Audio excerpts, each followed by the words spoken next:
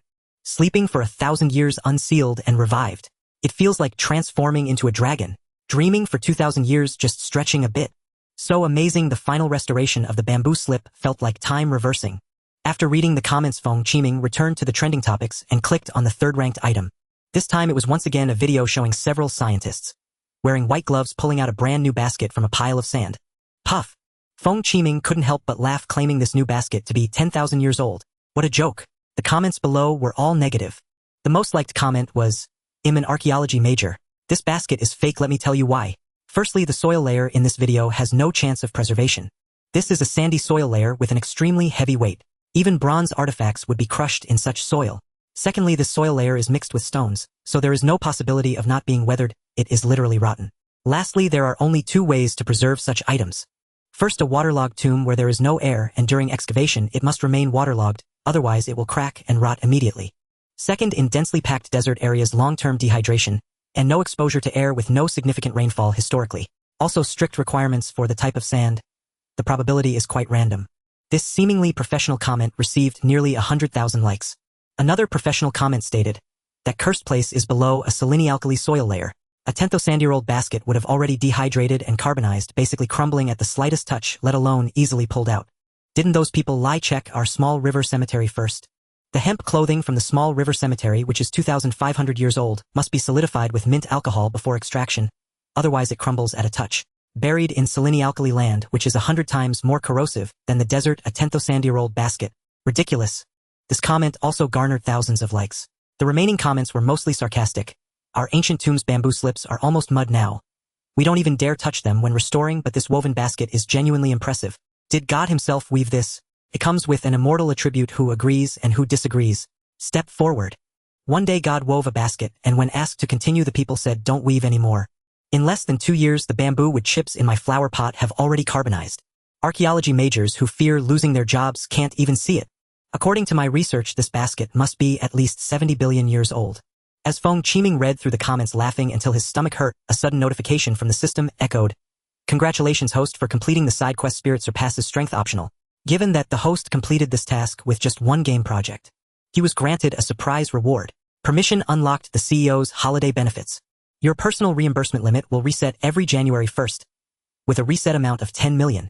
To be honest, upon hearing the system notification, Feng Qiming was equally shocked, because Feng Qiming hadn't intended to make quick money on this project. It was meant as a testing tool. Yes, a testing tool, because the system rules prohibit Feng Qiming from investing funds in areas unrelated to the gaming industry. But could he save the country through a curve? For example, adding a chat software within the game, adding a forum in the game, integrating a game mall within the game, adding an AI like ChatGPT in the game. In fact, without game content, the mysterious museum is almost like a mini chat tool. The results proved that this indirect approach was feasible. However, the system's specific bottom line remains unknown, and further exploration is required. Originally, the plan was to achieve a task goal of 100 million by the end of the year. Yet he never expected that just a month later the task would be directly completed. Side quest: the Wheel of Time rolls forward optional. Task description: the host seems to be fixated on the small and exquisite workshop model. It's time to take the first step toward large-scale industrial production. Task requirement: expand the company's workforce to 2,000 employees. Note 1: new employees of subsidiaries obtained through mergers and acquisitions are not counted. Note 2: only employees from subsidiaries or studios initiated by the host can be counted. Task reward: the CEO's housing allowance. After reading the system's requirements, Feng Qiming fell into deep thought. The reason being, if the number of employees expanded too quickly, he wouldn't be able to manage it at all. Let's put it this way, oftentimes it's a good thing if the company can bring in a slacker. What's scary is bringing in someone who sabotages from within. That would be disastrous. He was very experienced in this. When he worked at his second company in his previous life, they brought in a slacker chief planner. This guy kept promising management that he would complete impossible projects in a short time, while simultaneously suppressing the employees below. At that time, Feng Qiming was still quite naive and submitted all the issues within the game. Then all the modification tasks, regardless of who was responsible, were piled onto Feng Qiming. After several instances, Feng Qiming had no choice but to give up. In the end, the unfinished project was rushed to launch. The game crashed directly, and the company disbanded. Sighing deeply at this thought, Feng Qiming mused, although the full housing allowance is tempting, he should take it step by step, avoiding a total collapse. Afterward, Feng Qiming dressed himself and prepared to go to work. It's time to decide what the next game will be. With a series of knocks echoing a booming male voice like a bell resounded from within the office. Please come in. Feng Qiming pushed open the office door, and the first thing that caught his eye was a solid wood desk. The reason is simple, this large office desk is too eye-catching. It is the kind used in past school administrative units with a black leather surface, 3 drawers, beneath a cabinet on the right side, and a crossbeam at the foot. Anyone who has entered a teacher's office has seen it. Various documents and newspapers were neatly arranged on the right side of the desk. Additionally, there was a telephone and 2 small red flags on the desk. In short, it was incongruous with the modern computer desk's water bars and large sofas nearby. It made the office appear less like that of a manager at a tech company and more like the principal's office. I always feel like something is missing in your office. Feng Qiming sat at the desk looking at Manager Li, who was drinking tea from an enamel cup. Oh, what's missing? I as a subordinate should definitely listen to your opinions, Feng. I think a row of portraits is needed. I believe that portraits of Marx, Engels, Lenin, and Mao would fit perfectly here. Ha ha ha. Manager Li burst into laughter upon hearing Feng Qiming's suggestion, repeatedly agreeing. The leader is absolutely right. Next time I should also bring the little red book and place it on the desk. Speaking of which, Manager Li took a sip of tea and continued. I spend my days drinking tea and reading newspapers much like before, earning 20,000 a month, which feels quite burdensome. You will soon have plenty to do, Feng Qiming shrugged. The company must progress step by step. We can't just expand by thousands overnight, as that would lead to disaster. You are absolutely right. There are not many young people with your insight these days. Manager Li sighed, his expression helpless. Most young people just want to take shortcuts beautifying the company's financial reports and rush to go public to raise funds. Cashing out and fleeing. Sigh. How can that end well in the long run? By the way, you came to see me for something important, right? Of course. I remember your resume stated that you were the director of the welfare department. I would like you to step in and help with the welfare system. Our new project has made a lot of money, and it's time to establish a welfare system. In the future, our company will be like those state-owned enterprises, providing some welfare benefits during the 1st and 15th days of the month: Qingming Festival, Dragon Boat Festival, Mid-Autumn Festival, National Day, and New Year. Additionally, to celebrate the establishment of our company's welfare system, I've decided that each employee will initially receive a Union Pay shopping card worth 2,000 yuan. A 2,000 yuan shopping card. Upon hearing this amount, Manager Li's eyes nearly popped out. Though it's not unusual for state-owned enterprises to issue shopping cards, having each employee receive one worth 2,000 yuan is quite extraordinary. What about the people at Wuliang Studio? Manager Li was referring to Wuliang Studio, which is currently the wholly owned studio of the Suiren Company, with a total of 34 employees, including about 7 from Japan. Recently, Manager Li represented Suiren at an event. Yes, everyone should get one. After all, the staff at the studio are also our Suiren employees. By the way, our company's welfare should be distributed based on headcount, not based on compensation. Everyone should be treated the same regardless of their level, and don't forget my share. Is that all? Do you have any other matters? That's all. Good, I'll handle it right away. I won't keep you. After leaving Manager Li's office, he returned to his own office. He picked up the internal phone and called Assistant Lin to his office. Mr. Feng, you called for me. That's right. Feng Qiming clasped his hands together and then rested his elbows on the desk. The Project Mystery Museum has performed well, making a profit of 100 million in just 1 month. Please feel free to adjust everyone's salaries. I won't interfere with the specific amounts as long as Manager Li signs off on it. Understood, Mr. Feng. Additionally, I want to give the project team an extra.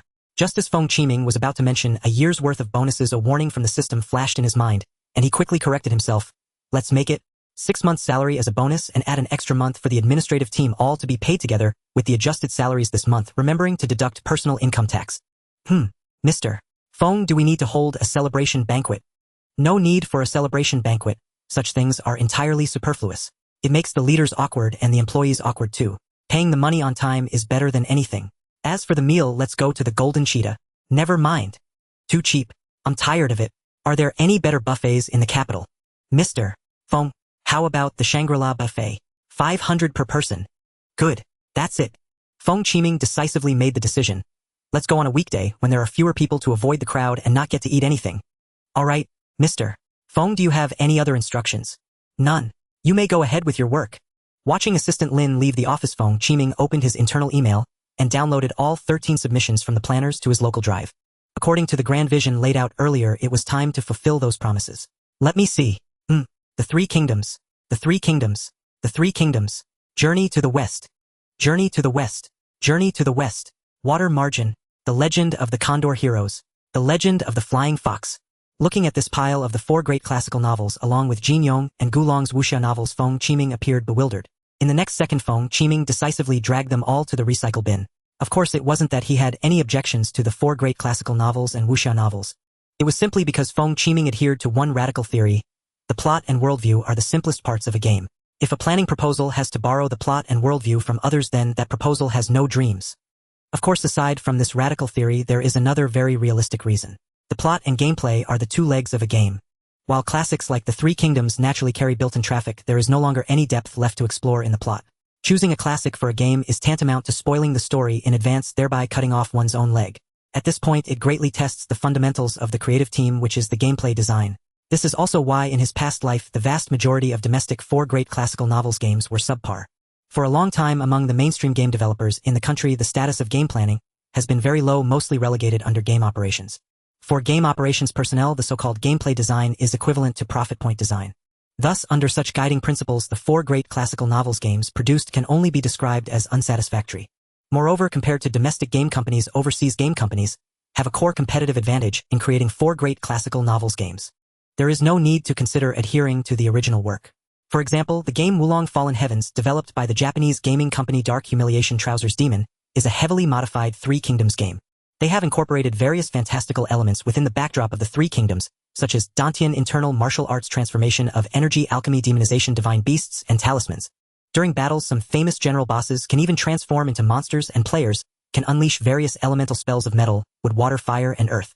Moreover, in accordance with their own preferences, they have whitewashed the renowned general of the Three Kingdoms, Mr. Lu Bu.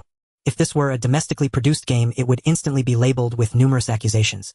For example, suspected of promoting feudal superstition, suspected of vilifying peasant uprisings, suspected of altering history, and promoting historical nihilism, even though Romance of the Three Kingdoms is not an accurate historical record. Although Feng Qiming possesses memories from his past life, and is a man who once served as the chief planner, he unfortunately fits the mold of a standard Peidoan mobile game planner. Jumping directly into the pit of the 4 great classical novels with such a group of inexperienced newcomers, it might be better to forget it. After deleting 9 planning proposals, 4 remained on the desk. They were tioned by the youngest and least educated in the planning team with only a secondary vocational school diploma, Suiren, who almost ended up homeless due to salary arrears from his previous employer, Shin Mingyun, the only girl in the planning group, and Chan Xian, the only doctoral student in the group. Tian Bis' planning proposal is titled Into the Fire Battle of Shanghanling, themed around the war to resist U.S. aggression and aid Korea, aiming to create a first-person shooter FPS game, akin to Call of Duty. Feng Qiming carefully flipped through it. The gameplay design closely resembled, or rather directly copied, that of the Call of Duty series. Unfortunately, the theme is a major pitfall. Little did they know the 2001 drama Resisting U.S. aggression and aiding Korea, which cost $33 million, has been shelved for 20 years. The tolerance for films and television dramas is much higher than for games. Otherwise, there wouldn't be so many absurd anti-Japanese dramas like Tearing Apart Devils, Bombing Steamed Buns, Hiding Mines in Pants. Nor would there be films like On Top of the Suspended Tooth that resemble Steel Division if line. Su Lin's proposal is straightforward and violent, simply titled New Continent Maoshan Extermination of Demons OL. In short, it aims to transform New Continent Maoshan Extermination of Demons into a large-scale multiplayer online role-playing game MMORPG similar to Legend. How to put it? The storyline of New Continent Maoshan Extermination of Demons is essentially adapted by Feng Qiming from a movie, based on a certain novel from his past life, and its expandability is not strong. Feng Qiming then carefully reviewed the entire proposal. Looking at the designs for the 3 classes Warrior Mage and Taoist, the outdoor PK treasure snatching design, and the design to conquer Phoenix City in Arizona, a city in the desert, it all seemed too reminiscent of Legend from his past life. Let's consider this as a backup design. Shin Menjian's proposal, however, was quite unique, titled The Waltz of Heartbeats, resembling a free online dance game like Audition Online or QQ Dance. The core gameplay remains the Quick Time Event System QTE. In simple terms, players click on the screen or hit the keyboard according to the rhythm of the music. What is refreshing, however, is the design of the waltz. Named after a dance step where a man and woman embrace and spin, it naturally requires a male and a female. 2 characters. When players create characters, they need to choose one from the given male and female protagonists. And then, similar to a certain game, players need to draw other characters. No, it's about drawing dance partners. Each character possesses their own onstage skills and offstage skills. And if players draw multiple beloved partners, they can place them in the audience to provide buffs. Ultimately, the most crucial aspect of this game is players can invite friends to dance a song together. To emphasize this point, Shin Mengyun stated in her proposal, as long as the female player base in the game is large enough, those online teddy bears will flock to us, becoming our inexhaustible source of revenue. Ahem. Feng Qiming coughed lightly, thinking to himself, sister, how could you write such candid thoughts in the proposal?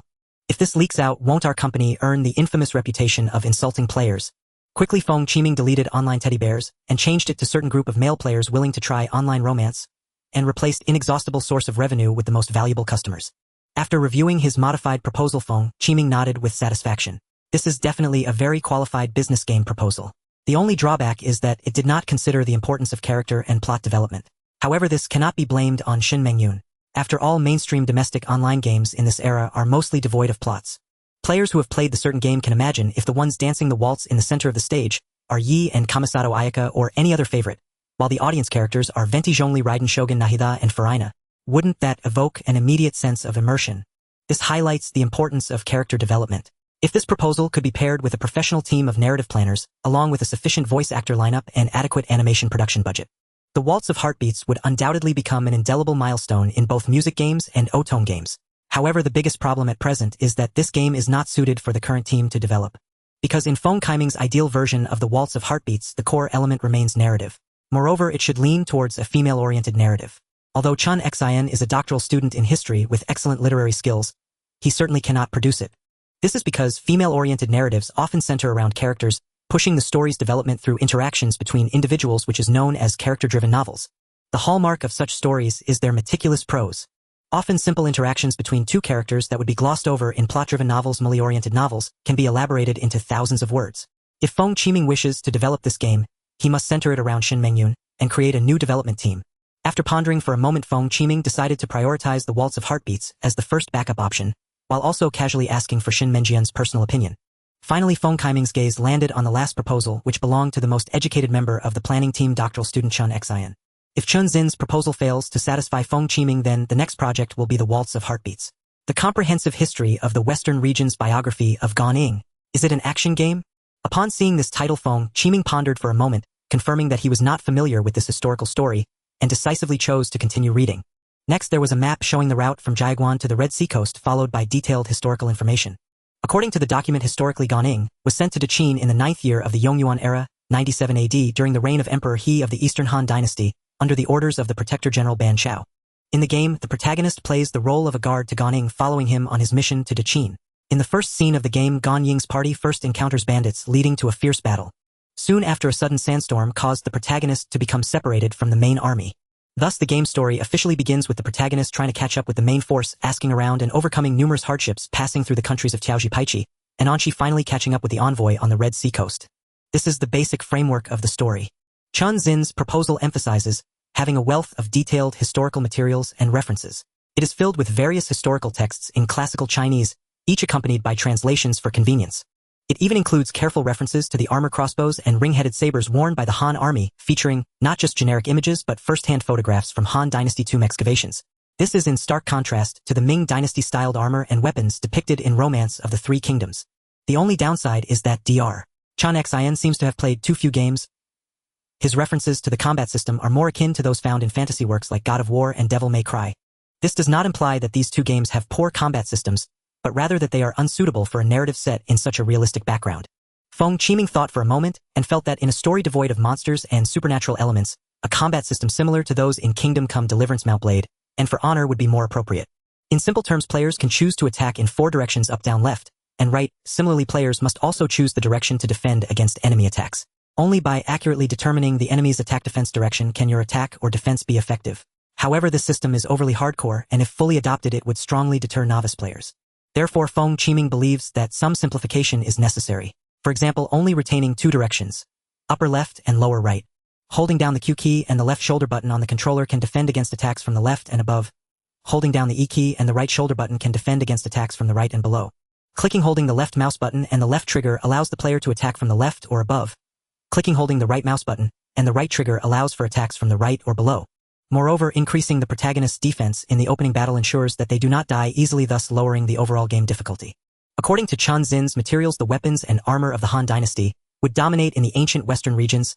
In the opening battle, the protagonist can immediately wear godly gear to fight against bandits.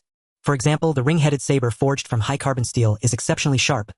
Even if an enemy successfully defends, they can be sliced in half along with their weapon. When enemy weapons strike the protagonist, not only does it deal minimal damage, but there is even a chance that the enemy's weapon will become dull. After the battle, a sudden sandstorm separates the protagonist from the envoy. Depending on the difficulty chosen by the player, in easy mode the protagonist can keep the crossbow, ring-headed saber, and armor, or in medium difficulty, they can keep the weapons, or in hard mode, they can find a red copper knife on the ground. In legendary mode, they can only fight barehanded using a wooden spear. Since the overall story leans towards realism, both weapons and armor have durability. The ring-headed saber and armor of the Han army cannot be repaired by Western region blacksmiths. After all, according to Chun Zin's historical materials, the iron smelting technology in the Western regions was underdeveloped, and it was the exiled Han soldiers who brought it there. The next morning, the game designers, having enjoyed a leisurely month, were all invigorated. They had all received notice from General Feng that a new project would be selected from 13 proposals today. What projects did you all write in your proposals? I proposed an action game themed around the Three Kingdoms. My dream is to create the greatest Three Kingdoms game. It's just a pity that all the domestic ones are trash. What a coincidence. I do too. Me too. I proposed an action game themed around Journey to the West. Me too. I chose Jin Yong's martial arts novels. I chose Gulong's martial arts novels. Forget about Jin Yong and Gulong's martial arts novels. Why? Both of those types of novels are copyrighted. Oh. On the side, Tian Bai quietly asked, Brother Chun, what theme did you choose? Biography of Gan Ning. Chun Xian answered succinctly. What is Biography of Gan Ning? The person who was sent to the Western regions during the Eastern Han Dynasty. How come I remember the person sent to the Western regions being called Zhang Sai? Tian Bai scratched his head, a puzzled expression on his face. It's Zhang Qian. Chun Xian was momentarily speechless and then explained Zhang Qian was sent to the Western regions during the Western Han Dynasty. The person I mentioned is from the Eastern Han Dynasty, sent to Daqin under the command of Ban Chao. Everyone in the planning team. Time for a meeting. Hearing Assistant Lin's call. In the next moment, the planners rushed towards the meeting room like they were in a 100-meter sprint, leaving Lin Xinyue, who had come to announce, stunned. In the meeting room, Feng Qiming saw that everyone had arrived and distributed a small stack of A4 papers he held. At this moment, everyone looked at the projects on the A4 paper and was immediately dumbfounded. Project 1, Waltz of the Heartbeat, author Shan Mengyun. Project 2, Comprehensive History of the Western Regions, Biography of Gan Ning, author Chun Xian. The most anticipated themes of the Three Kingdoms, Journey to the West, and martial arts novels had all been eliminated. This? A brave planner named Su Zixuan cautiously asked, General Feng, why aren't we doing the Three Kingdoms? Because this is a version trap. You can't handle it. Feng Qiming replied calmly. Brother Chun, what do you mean by version trap? Tian Bai quietly asked Chun Xian beside him. Classics like Romance of the Three Kingdoms are something everyone can recite from memory. In a situation where everything is fully spoiled, making a Three Kingdoms game would test our true capabilities in game development. Oh, I understand now. We are all just amateurs. Where is the hard power? Tian Bai sighed and then said with admiration, General Feng, you truly are remarkable. Despite being about the same age as me, you saw through the essence of the Three Kingdoms game at a glance. All right, everyone. Feng Qiming clapped his hands, signaling everyone to focus. I have made demo versions of these two games and recorded videos for everyone to see in order to decide on your next new project. Then Feng Qiming pressed the remote control and a video began to play on the big screen. As a melodious waltz filled the air, a magnificent golden ballroom appeared on the screen. A handsome young man in a white embroidered high-collared suit and a golden-haired girl in a fiery red dance dress spun, together gracefully dancing to the enchanting music. Surrounding the ballroom were several onlookers, some sitting, some standing thoughtfully or smiling, as they watched the pair of lovers in the ballroom. Due to the unique 3D Japanese cartoon style, even though the crowd's hair was multicolored, it did not carry the feeling of the trendy Korean styles. Soon the game began with the young couple dancing in the center of the screen, while music game-specific blocks appeared on either side requiring players to press the corresponding keys ASDFJKL and semicolon at the moment the horizontal lines dropped. As the melodious dance music concluded, a segment of storyline demonstration followed. In the fully 3D scene through real-time computation, the pair of characters who had just danced enacted a play very reminiscent of traditional text adventure games. The plot was actually quite simple, a small story of a chance encounter between the two. After all, love stories cannot appear in games or they would inevitably face the fate of censorship. However, the 3D action performances combined with appropriate voice acting far surpassed the stiff half-body character models and dry text descriptions.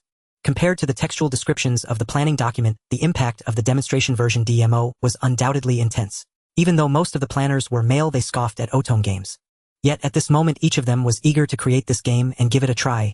However, this excitement did not last long as the demonstration version DEMO of Western Region, Overview The Legend of Gan Ning, took everyone back to the Western Region Gobi Desert 2,000 years ago. In the vast Gobi Desert, a cavalry unit of dozens of Han soldiers marched against the wind and sand.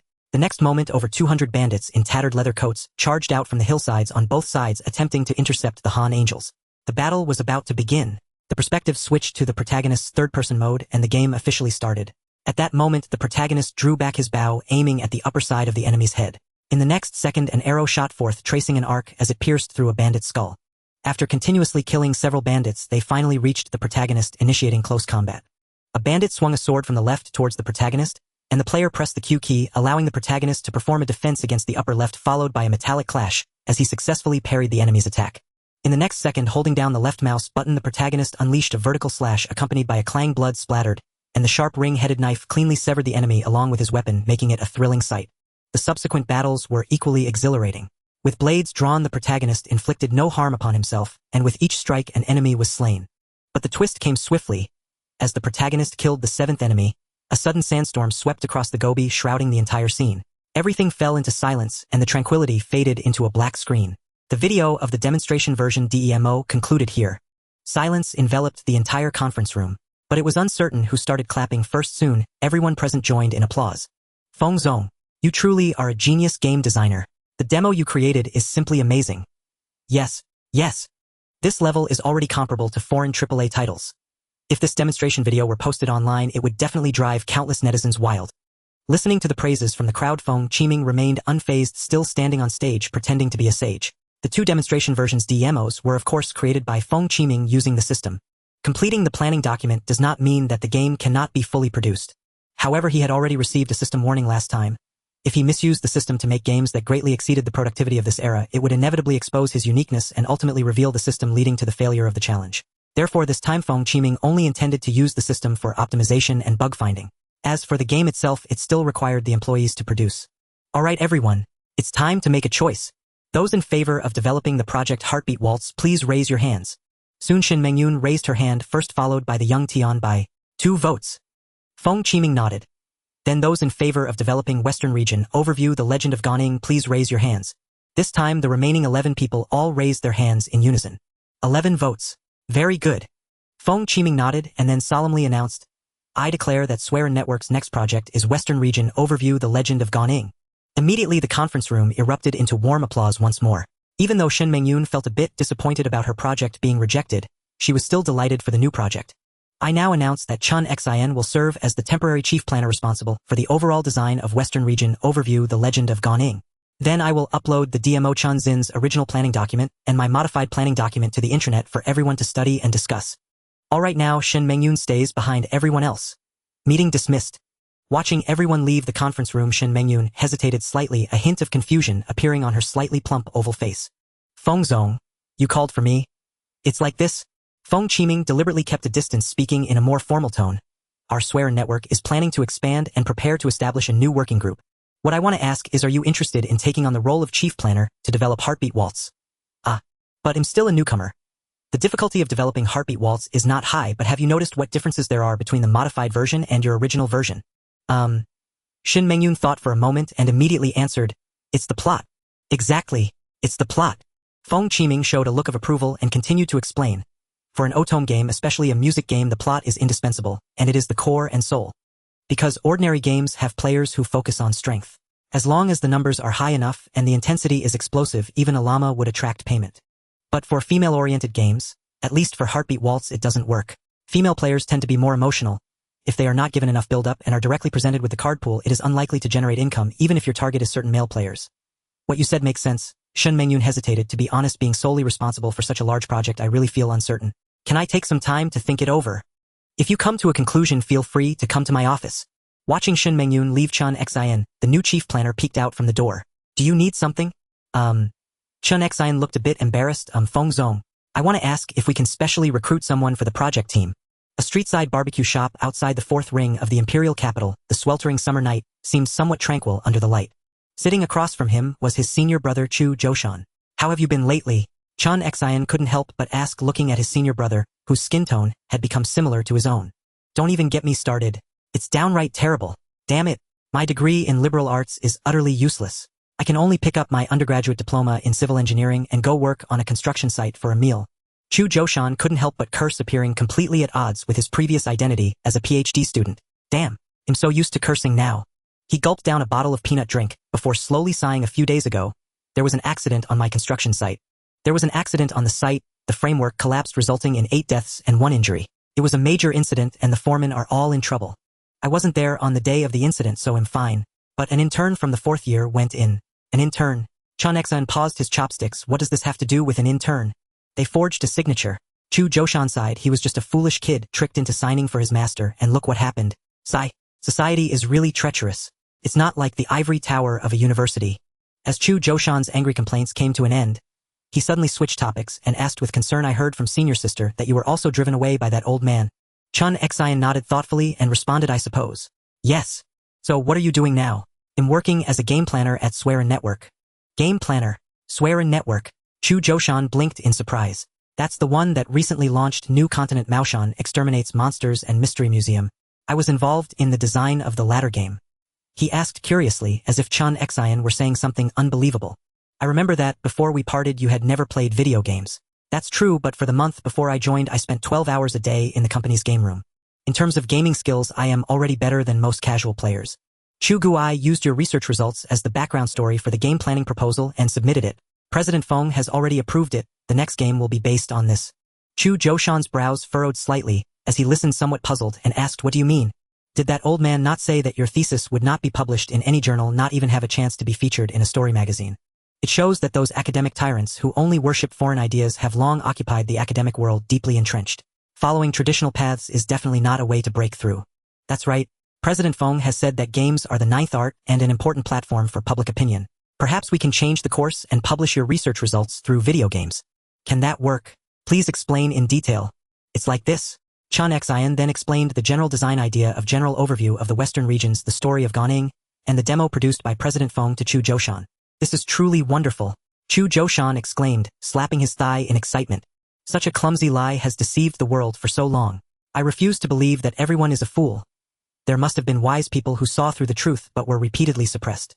As long as we use the banner of games to reveal the truth to the public, it will surely attract companions and imitators, and by then the pseudo-historical lies will be as easy to tear apart as paper. So senior brother Chu, come help me. With President Feng's genius game design ability, general overview of the Western regions, the story of Gaoning will undoubtedly become a monumental masterpiece. And together we will certainly make it flawless in terms of historical background. I have no problem with that. But your company?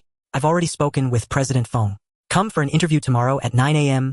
on the 18th floor of a certain building in Galaxy Plaza. Alright. Chu Joushan nodded. The conversation between the two gradually deepened into the night, and time passed quickly. After 3 rounds of drinks and 5 dishes, as the last piece of beef was placed on the charcoal grill, Chu Joushan pulled out the prepared cash and was about to pay.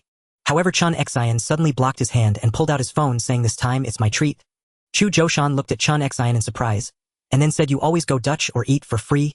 Why are you treating today? I didn't have money before, and now at least I have a little. Chun Xian replied with a smile, conveying sincerity through his gaze. As he was about to pay, his phone suddenly popped up with a bank notification. He was stunned, and an expression of shock and disbelief appeared in his eyes. What happened? Chu Joushan noticed Chun Zin's unusual reaction and leaned over to look. It was a salary message showing that over 110000 had been deposited into Chun Zin's account. Not only was Chun Xian frozen in place, but Chu Joushan was also stunned, quickly asking, is being a game planner this profitable? No, my salary is only 8000. Chun Xian expressed his confusion, and then called, Assistant Lin, over 110000 has suddenly been deposited into my bank account. Is there a mistake at the company? Chu Joushan beside him shook his head, thinking, if you say that, aren't you blaming someone for making a mistake and offending them for no reason? No, that's right. Chun Xian, you have been promoted to lead planner, and your monthly salary has increased from 8000 to 20000. According to President Feng's instructions, everyone in the Mystery Museum project team will receive 6 months' salary as a bonus, and it will be issued at the adjusted salary level. At your current salary level, personal income tax is about 20 L. So the tax has been deducted in advance, and there will be a final adjustment at the end of the year. Chu Joushan was truly astonished. What kind of divine company is this? They issued half a year's salary as a bonus and still at the adjusted salary level. The most incredible part is that for Chun Zin's personal salary, even with a promotion, most companies would only increase it by 10 to 20 as a gesture, even if it was a significant contribution to a multinational corporation. An increase of 50 in salary is already shocking. Yet Suiren Network increased it by a whopping 150. It was simply unheard of. Chu Joushan, coming back to his senses, gasped in disbelief. At this moment, he was even more looking forward to tomorrow's interview. The next morning at 9 a.m. Chu Joushan arrived punctually at Suiren Network Technology Co. Ltd. He gazed at the young general manager Feng, who was dressed in a tailored suit and had a slightly youthful face, yet exuded a hint of heroism, causing him to feel a bit perplexed inside. However, the next moment, general manager Feng's question nearly caused him to twist his waist. Your resume states that you have experience with all games, including playing God of War, right? Yes. Chu Joushan was suddenly overwhelmed by a flurry of question marks in his mind. Logically, one would expect that upon seeing his resume, people would first ask, How did an undergraduate in civil engineering transition to a master's in liberal arts? And why did he even pursue a doctoral degree only to abandon it? Great. I happen to have God of War here, let's give it a try. With that, General Manager Feng took out a black controller from his drawer and placed it on the table. Chu Zhoushan's forehead was instantly covered in a dark line upon seeing the controller. The reason was simple: the God of War series was a PlayStation exclusive by Sony, but the controller Feng presented was from Microsoft's Xbox. General Manager Feng. Chu Zhoushan hesitated for a moment, then cautiously asked, "Are you sure you didn't grab the wrong one?" "I indeed grabbed the wrong one." Yet the general manager before him seemed unfazed by his mistake, and the golden-rimmed glasses shimmered with a cunning glint. "The PS controller and the God of War disc should still be in the cabinet. Go grab them yourself." Chu Zhoushan approached the cabinet filled with figurines and gazed at it for a few seconds. He then found the PS controller and the God of War disc in the lower cabinet. After some setup and loading, he successfully entered the game's interface. Though the interface was entirely in Japanese, Chu Zhoushan easily navigated into the game controlling Kratos as he swung 2 chains blades of chaos and hacked away at the first head of the sea monster Hydra. "Alright, that's enough. Shut it down." Hearing General Manager Feng's command, Chu Zhoushan hastily set aside the game, returned the controller and disc to their place, and turned around. "Your expected salary is 13000, right?" "Yes." As he pondered how to respond to potential salary negotiations, he saw General Manager Feng pull out a golden pen and swiftly write 2 lines on his resume before returning it to him. "Head to the General Manager's office and find Manager Li to sign the contract." "All right." Chu Zhoushan hurriedly stepped forward to retrieve his resume, feeling a bit dazed. "Is that it?" Chu Zhoushan internally complained. "This feels too casual." However, just as he was dazedly exiting the president's office, a very lively female voice suddenly came from beside him. "How did it go? Did you get it?" Chu Zhoushan was initially startled and stumbled. Then he saw the vibrant receptionist girl, the one who had just led him here, seemingly named Yen Fangfang. He then calmed down and said, "You scared me." "Yes, I got it. I need to go to the general manager's office." "Then follow me." Chu Zhoushan then followed Yen Fangfang to the general manager's office, lightly knocking on the door. Immediately, a deep and powerful voice from within the office called out, "Come in." Chu Zhoushan pushed open the large office door, and the next second he stood frozen in place. Before him was an old-fashioned black leather-covered wooden desk adorned with 2 red flags and a telephone, while one wall displayed classic portraits of Marx, Engels, Lenin, and Mao. In an instant, he was transported back to the elementary school administration office. This style has changed so drastically. Chu Zhoushan looked at the old man drinking tea while reading the newspaper, his face filled with confusion. "Come over here." Hearing Manager Li call him over, he hurriedly walked to the old man's front and handed over his resume. Another PhD student. "Oh, you were originally from the civil engineering department. Why would a good science student study liberal arts for no reason?" Manager Li remarked while glancing at Chu Zhoushan's resume. He then pulled out a ready-made contract from his desk, filled in the information according to the handwritten notes of Feng Qiming, and handed it to Chu Zhoushan, saying, "Take a look at the contract first. If there are no issues, just sign it." Chu Zhoushan quickly took the contract and began to read through it line by line. Party A. Suiren Network Technology Co. A Ltd. This seems fine. Chu Zhoushan confirmed that the company signing the contract was indeed the one before him. It is known that many companies nowadays often make you sign a contract with a shell company to avoid labor arbitration in case of legal issues. After-tax salary, 13000, full payment of Housing Provident Fund. Regular overtime, weekend overtime, and holiday overtime are calculated at 1, 5 times, 2 times, and 3 times the normal salary, respectively. Upon reading this, Chu Zhoushan rubbed his eyes, confirming that he wasn't seeing things. It is known that many companies claim a monthly salary of 15000, but often it is a model of 5000 plus performance bonuses of 10000, and the Housing Provident Fund is usually paid at the minimum ratio, with full payment almost exclusive to state-owned enterprises or government agencies. As for overtime pay, don't dream about it. Just getting a dinner from the company is already quite generous. In just 10 minutes, Chu Zhoushan flipped through the entire labor contract and found that there were surprisingly no pitfalls. Even the most common non-compete agreements found in major tech companies were absent. Chu Zhoushan felt that this contract seemed somewhat unreal, and he quietly pinched the flesh of his thigh. As the intense pain surged, he finally confirmed that he wasn't dreaming. Yet he still felt that something was off, until he flipped back to the cover of the contract and saw the words, "Labor Contract. Manager Li. Is this contract a formal contract? There's no probation period." "Correct." The old man nodded. "Employees who are interviewed directly by General Manager Feng generally do not have a probation period." "Oh." Chu Zhoushan felt his eyes going wide. He quickly signed the contract. With such favorable conditions, not signing would truly be foolish. He signed both copies of the contract with his full name and handed them back. The old man flipped through them, took out the official seal, and stamped it. One copy was filed with his resume, and the other was returned to Chu Zhoushan. "If there's nothing else, you can start working today." "All right."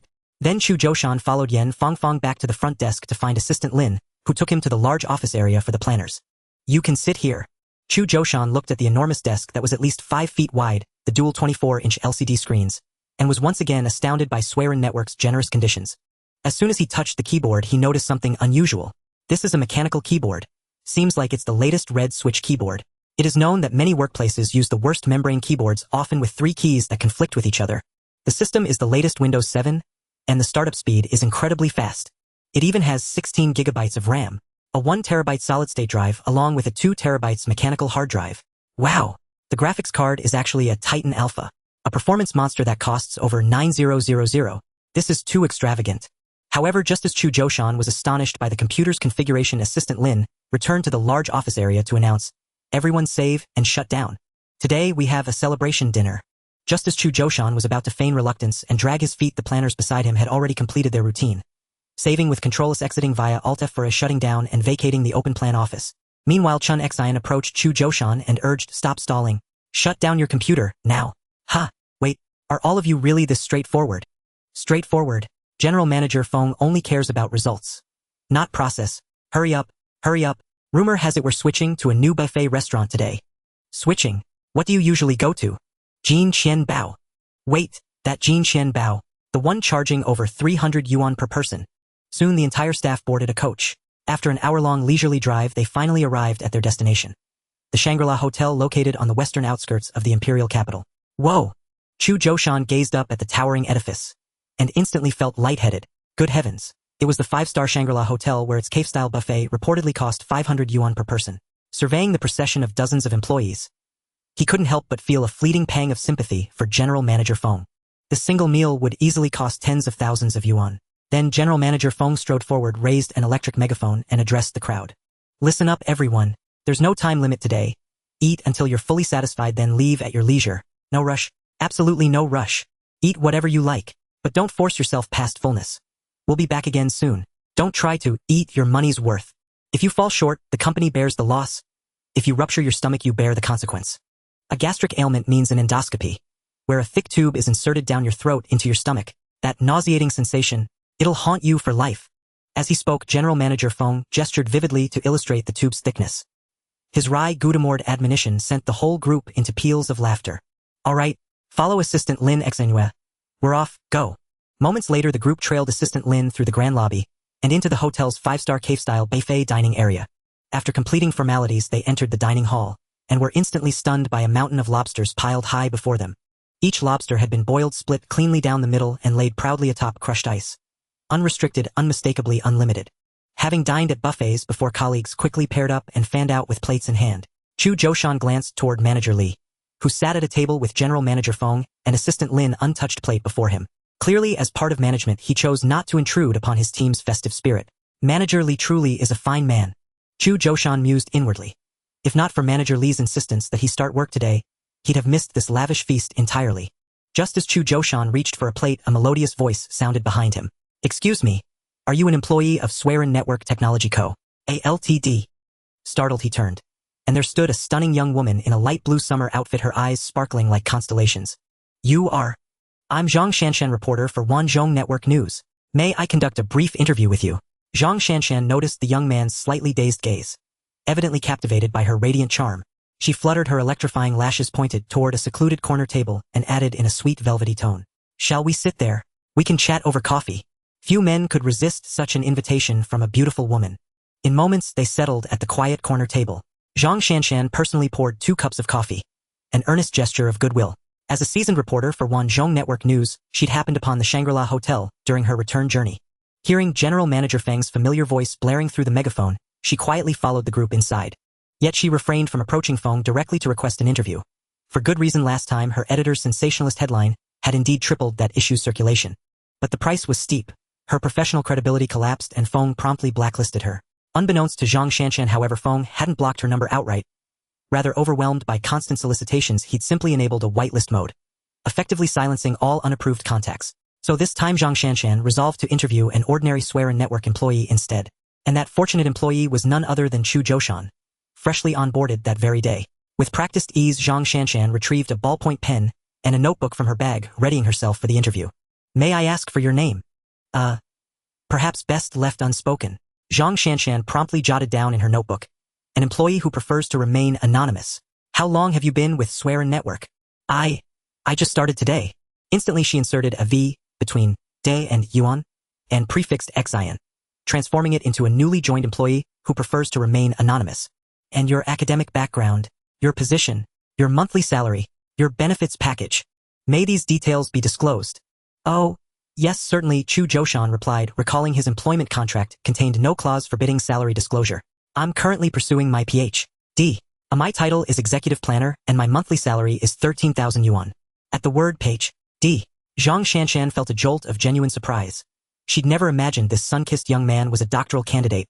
Even more astonishing, he identified himself as an executive planner, earning a staggering 13,000 yuan per month. What kind of celestial enterprise was this? As a veteran journalist entrenched in the gaming industry, she knew full well that executive planners occupied the lowest rung. Underpaid, overworked, and perpetually ordered about. Their duties typically involved tedious low-skill tasks, filling out forms and spreadsheets, or drafting uninspired dialogue prompts. They were jokingly dubbed errand planners. Yet here stood one such errand planner, commanding a monthly salary of 13,000 yuan, rivaling the compensation of lead designers at smaller firms. Stunned, speechless, Zhang Shanshan blinked her now dimmed eyes and asked dryly, "Is this exceptional remuneration attributable to your Ph.D.? Not at all. There are several Ph.D. candidates at the company." Chu Zhoushan shook his head. The development team received 6 months' salary as a bonus. My colleague landed a 6-figure sum. Ah! Another thunderclap struck Zhang Shanshan's mind. Her thoughts froze entirely, yet her right hand kept moving, scribbling furiously across the page. According to a new employee who wished to remain anonymous, the lowest level of executive planning within the company has a monthly salary of no less than 10K. And there are more than one planner with a doctoral degree. According to reliable sources, all employees of Suiren Network had a gathering at the Shangri-La Hotel in the capital, where every employee received a bonus equivalent to 6 months' salary, and some even won 6-figure jackpots. At this moment, as Zhang Shanshan ceased writing, her brain finally returned to normal. She tried to remain calm, yet could not help but curve her lips slightly, looking at the somewhat dazed individual before her, and asked, "What is your opinion on General Feng?" General Feng. Upon hearing this question, Chu Zhoushan pondered for a moment. "I have only met General Feng once. During the interview today." Zhang Shanshan let out a soft hum, as if her voice carried a hint of playfulness and curiosity. "General Feng looked at my resume and did not ask any questions. He just asked me to demonstrate playing a game, and then directly hired me." "What game?" "God of War." "Did you perform a speedrun on the highest difficulty?" "No, just the normal difficulty. I stopped after defeating the first tutorial boss." Zhang Shanshan's eyes flickered, and she could not help but exclaim in writing, "General Feng is not only a genius in game design, but he also possesses unique insights when it comes to selecting employees." During an interview with an executive planner, he merely accepted the resume and allowed the candidate to try out the game God of War before deciding to hire him. This reminded me of a childhood text. We are all familiar with the story of Da Vinci painting eggs. Da Vinci's teacher Florentino had a rather unique teaching method. The drawing exercise assigned was very simple: paint an egg. Da Vinci asked, "Why must we keep painting eggs? They all look the same." Florentino replied, "You think it's easy because you haven't observed carefully. Even if 100 eggs look alike, they are definitely different. Even if the angle is similar, a different perspective might reveal a different shape. Therefore, my requirement is that you can perfectly portray an egg on paper, which requires considerable effort." Perhaps General Feng, like Florentino, can perceive certain unknown details from the actions of candidates playing games. Writing to this point, Zhang Shanshan gently twirled the hair resting beside her cheek with her fingers, then continued to inquire, "So why did you join Suiren?" "My junior brother's proposal was selected and I need to help review historical materials." As he said this, Chu Zhoushan suddenly realized that he seemed to be too close to the reporter before him, making him feel somewhat disoriented. The proposal was selected. A hint of amusement flashed in Zhang Shanshan's eyes as her lips curled. "Slightly, can you elaborate on that?" Looking into her starry-eyed gaze, Chu Zhoushan felt somewhat overwhelmed and managed to say, "Well, after General Feng's success with the mysterious museum, he instructed all planners to design a proposal, and he would select one to become the next project." "So what is the next project?" Upon hearing this question, Chu Zhoushan felt as if a warning bell had sounded in his mind. The next moment he turned and left the table, leaving behind a remark, "Sorry, brother. Has matters to attend to, I cannot stay." Watching Chu Zhoushan flee in a panic, Zhang Shanshan made no attempt to stop or entangle him, instead quietly sitting aside. "Summer truly is convenient." Zhang Shanshan sighed lightly, her left hand gently twirling her long hair resting beside her cheek, her movements revealing a hint of allure. Otherwise, who would be interested in a Kinder Surprise egg wrapped in a down jacket? She then swiftly wrote the final segment in her notebook: "Exclusive news regarding the next game project of Suiren Network. It is known that this game is an ACT action game closely related to history, requiring professionals to traverse historical materials. It is highly likely to be the first domestic 3A masterpiece with a Chinese style. With a snap, Zhang Shanshan closed her notepad and tucked it into her bag. I can't just waste the $500 spent on the Shangri-La buffet. I must go back and have editor Li reimburse me fully. A few days later, Suiren Network seemed to have returned to normal. The planning teams appeared to shift their focus from discussing core gameplay to clothing and props, and they applied to order props such as ring-headed knives and armor. Meanwhile, Xinmeng showed little interest in general overview of the Western regions, and decided to be responsible for establishing the research and development team for Heartbeat Waltz. In the president's office, Feng Qiming lay troubled in his boss chair, continuously spinning around. How to expand reasonably had become a pressing issue. Feng Qiming tentatively proposed establishing a mobile phone research project team, but was immediately met with system denial. The reason was that mobile phones belong to the general-purpose machine field, and do not entirely belong to the gaming industry. Even the proposal for gaming phones was similarly denied. Likewise, computers also belong to the general-purpose machine field, and were harshly rejected. Researching game consoles was fine, but the problem is he could not afford that money. It should be noted that in his previous life, Sega lost nearly $400 million each year selling the DC console in USD. As for handhelds, just look at the phone in my hand, doesn't it look like a handheld? If it's just about burning money, he might as well hire a bunch of programmers to develop artificial intelligence, or recruit a bunch of artists to create a resource library. Artificial intelligence, artificial stupidity, smart voice, resource library. A spark of inspiration began to bloom in Feng Qiming's mind. He was preparing to seize this moment of inspiration tightly, as if following a trail seeking the tail of the light of creation. But just then there came a series of knock-knock sounds at the door, interrupting Feng Qiming's thoughts. "Come in," Feng Qiming said weakly. Opening the door and entering the office was none other than Assistant Lin. "General Feng, our company's email is flooded with resumes, and the phone has been bombarded by job seekers." "What?" Feng Qiming suddenly sat up, his face filled with confusion, as he asked, "Hasn't our company always struggled to recruit people? Why has the situation suddenly changed?" "General Feng, there was an interview in the Wanzhong Network newspaper that seems to have leaked some internal information. Most of the new resumes submitted have come from Modu and Shenzhen." "Ah, do you have the newspaper?" Feng Qiming inquired. "General Feng, the latest issue of Wanzhong Network newspaper has not arrived yet." Let me take a look." As soon as he opened Weibo on his computer, Feng Qiming was met with trending topics, and was utterly bewildered. Hot. Looking at the trending title on Weibo, Feng Qiming decisively clicked in only to find a news report.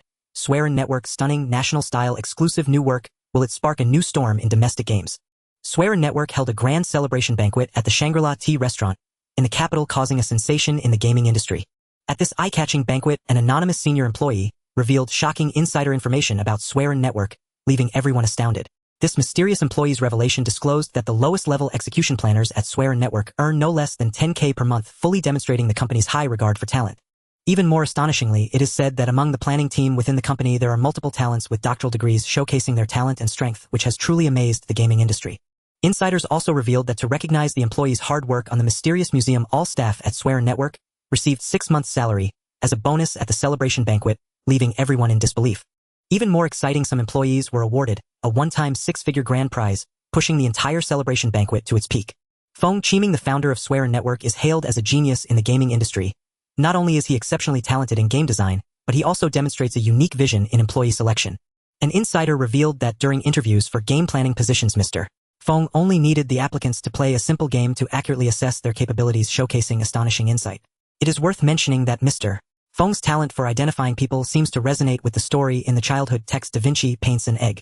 By observing the details of how applicants play games, he might also glimpse certain hidden traits, undoubtedly bringing many rare talents into the company. However, what is even more anticipated is that Suiren Network is nurturing a brand new AAA game infused with traditional Chinese cultural style. Exclusive news reveals that this game will be a gripping ACT action game, blending historical cultural elements, allowing players to delve into history and experience its challenges and innovations. Although the game's name has not been officially announced, we have reason to believe that this traditional Chinese-style game will become a representative work of domestic AAA titles, providing players with an unprecedented visual feast and gaming experience. With Suiren Network's continuous efforts, we are filled with anticipation for what kind of gaming craze this traditional Chinese-style game will evoke in the future. What kind of surprises and joys will it bring to players? As exclusive news is revealed, we are even more eager to witness the impact this meticulously crafted game will have on the global gaming community. Upon seeing this, Feng Qiming was dumbfounded. This group of media folks really dares to exaggerate. I just took the employees to the tea restaurant for a buffet. How did that become noteworthy? How did it create a sensation in the gaming industry? Also, could you explain to me what is meant by astonishing insight? I just handed the applicants a controller to determine if they were being truthful. Some applicants spouted nonsense claiming they conquered God of War on the hardest difficulty yet. When I handed them an Xbox controller, they actually took it. It's that simple. Where did this astonishing insight come from? However, what Feng Qiming never expected was that such absurd news surprisingly found some believers. Mr. Feng is indeed a genius. Not only is he creative in game design, but he also has such an eye for talent. Their games have always been great. I look forward to their new game's traditional Chinese style. It will surely be fantastic. Mr. Feng is truly impressive. His vision is indeed unique. Being able to discover talent through gameplay is admirable. Moreover, Suiren's games have always maintained high quality. This new game will surely be no exception. After reading this report, I am even more convinced of Suiren Network's strength. Such high bonuses and benefits are simply incredible. I can't wait to play their new game. I believe it will be a shocking masterpiece. Looking at such highly praised comments, Feng Qiming felt extremely embarrassed, wishing he could dig a 3-bedroom apartment into the ground with his toes. The comments below quickly began discussing Suiren Network's benefits. Holding a celebration banquet at a 5-star hotel. Wow, Suiren is really loaded. I assure you, the 6-month salary bonus is absolutely true. My friend's cousin's uncle works at Suiren Network. It is said that the bonus for the mysterious museum was over 70000. Wow, even a miscellaneous planner earns 10K in salary. I'm applying for this job right now. I can't stand my old job anymore. 10K starting 6-month salary bonus and a 6-figure grand prize. My boss here doesn't even bother to give year-end bonuses. I'm utterly heartbroken. Woo woo woo. The remaining comments speculated about the yet revealed new game. A AAA masterpiece with a Chinese style. I can hardly wait. I wonder what the theme is. It's said to be historical. Then it must be about the 3 kingdoms. After all, the 3 kingdoms have a huge influence both domestically and internationally, and making a 3 kingdoms game could save a lot on promotional costs. But don't. There are so many trash 3 kingdoms games out there.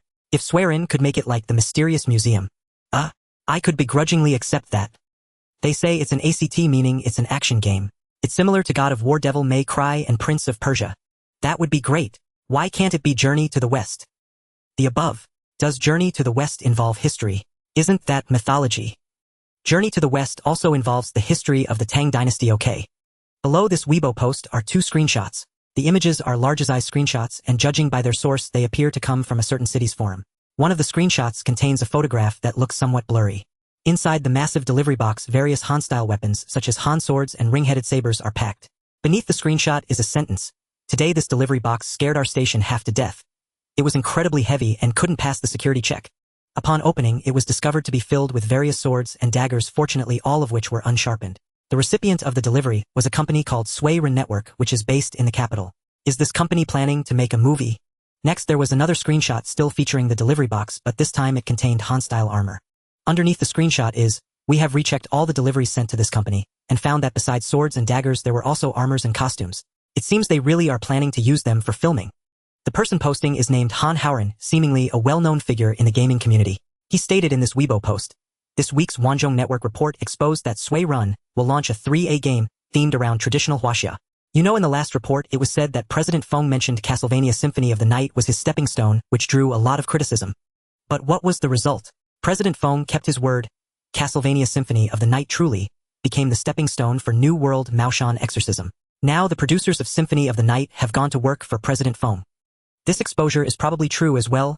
The mysterious museum has been quite profitable, so President Feng is looking to make a big move this time, which is why so many items are being acquired for reference. I specifically had someone identify the style of armor inside, and it is closer to the Eastern Han. Eastern Han. Everyone knows what I'm talking about, right? What was the division during the late Eastern Han? This prominent figure seems to have left a cliffhanger, but actually revealed almost everything, almost naming names. Many netizens cooperated and replied, "What? The 3 kingdoms? Is that for real? I've been waiting for this game my whole life. Finally someone is willing to make it. Suiren is amazing. I'm going crazy with anticipation. Damn, I couldn't help but laugh when I first saw this news. There's no doubt about the 3 kingdoms. It will definitely be a thrill. Suiren truly lives up to expectations. My heart as a 3 kingdoms fan is itching to move. A 3A national style game, just imagine how explosive the effects and graphics will be. I ask, are we still afraid of internal injuries from gameplay? Based on this, can we conclude the theme is the 3 kingdoms? Feng Qiming looked puzzled.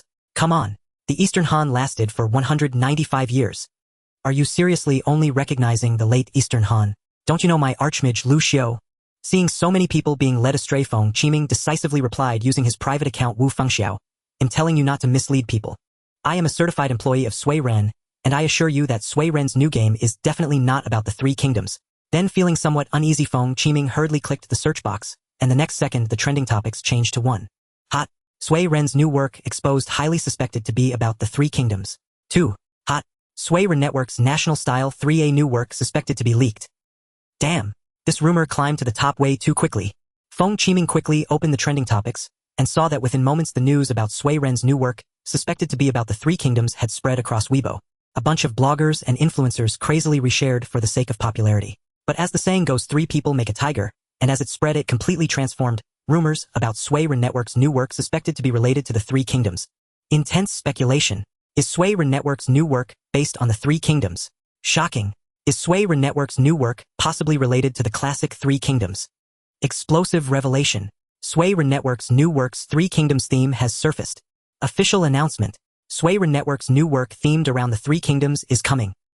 With these influencers' spontaneous promotion, more people began to pay attention to this rumor and more comments followed. Don't ask, just know that the Three Kingdoms game made by Suiren will definitely be a hit. Don't talk to me about anything else, only Suiren dares to be this bold. Dude, I heard Suiren is going to do the Three Kingdoms and I'm so excited I'm shaking.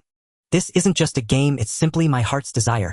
I heard Suiren is going to do the Three Kingdoms and I could cry. I have to play this game. It will definitely let me relive the passionate years of the Three Kingdoms.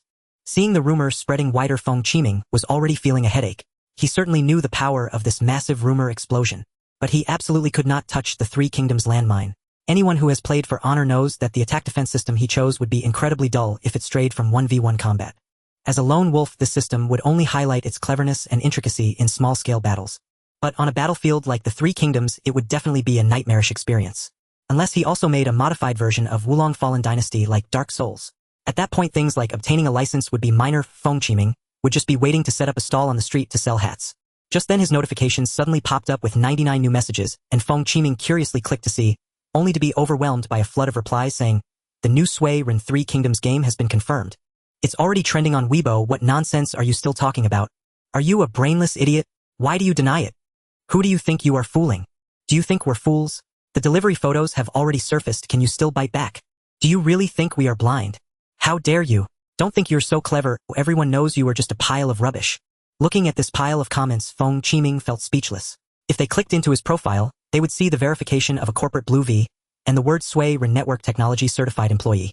However, the most infuriating reply came from this gaming community influencer Han Haoren, who replied, a game set in the Han Dynasty that 999 of the time is a Three Kingdoms theme.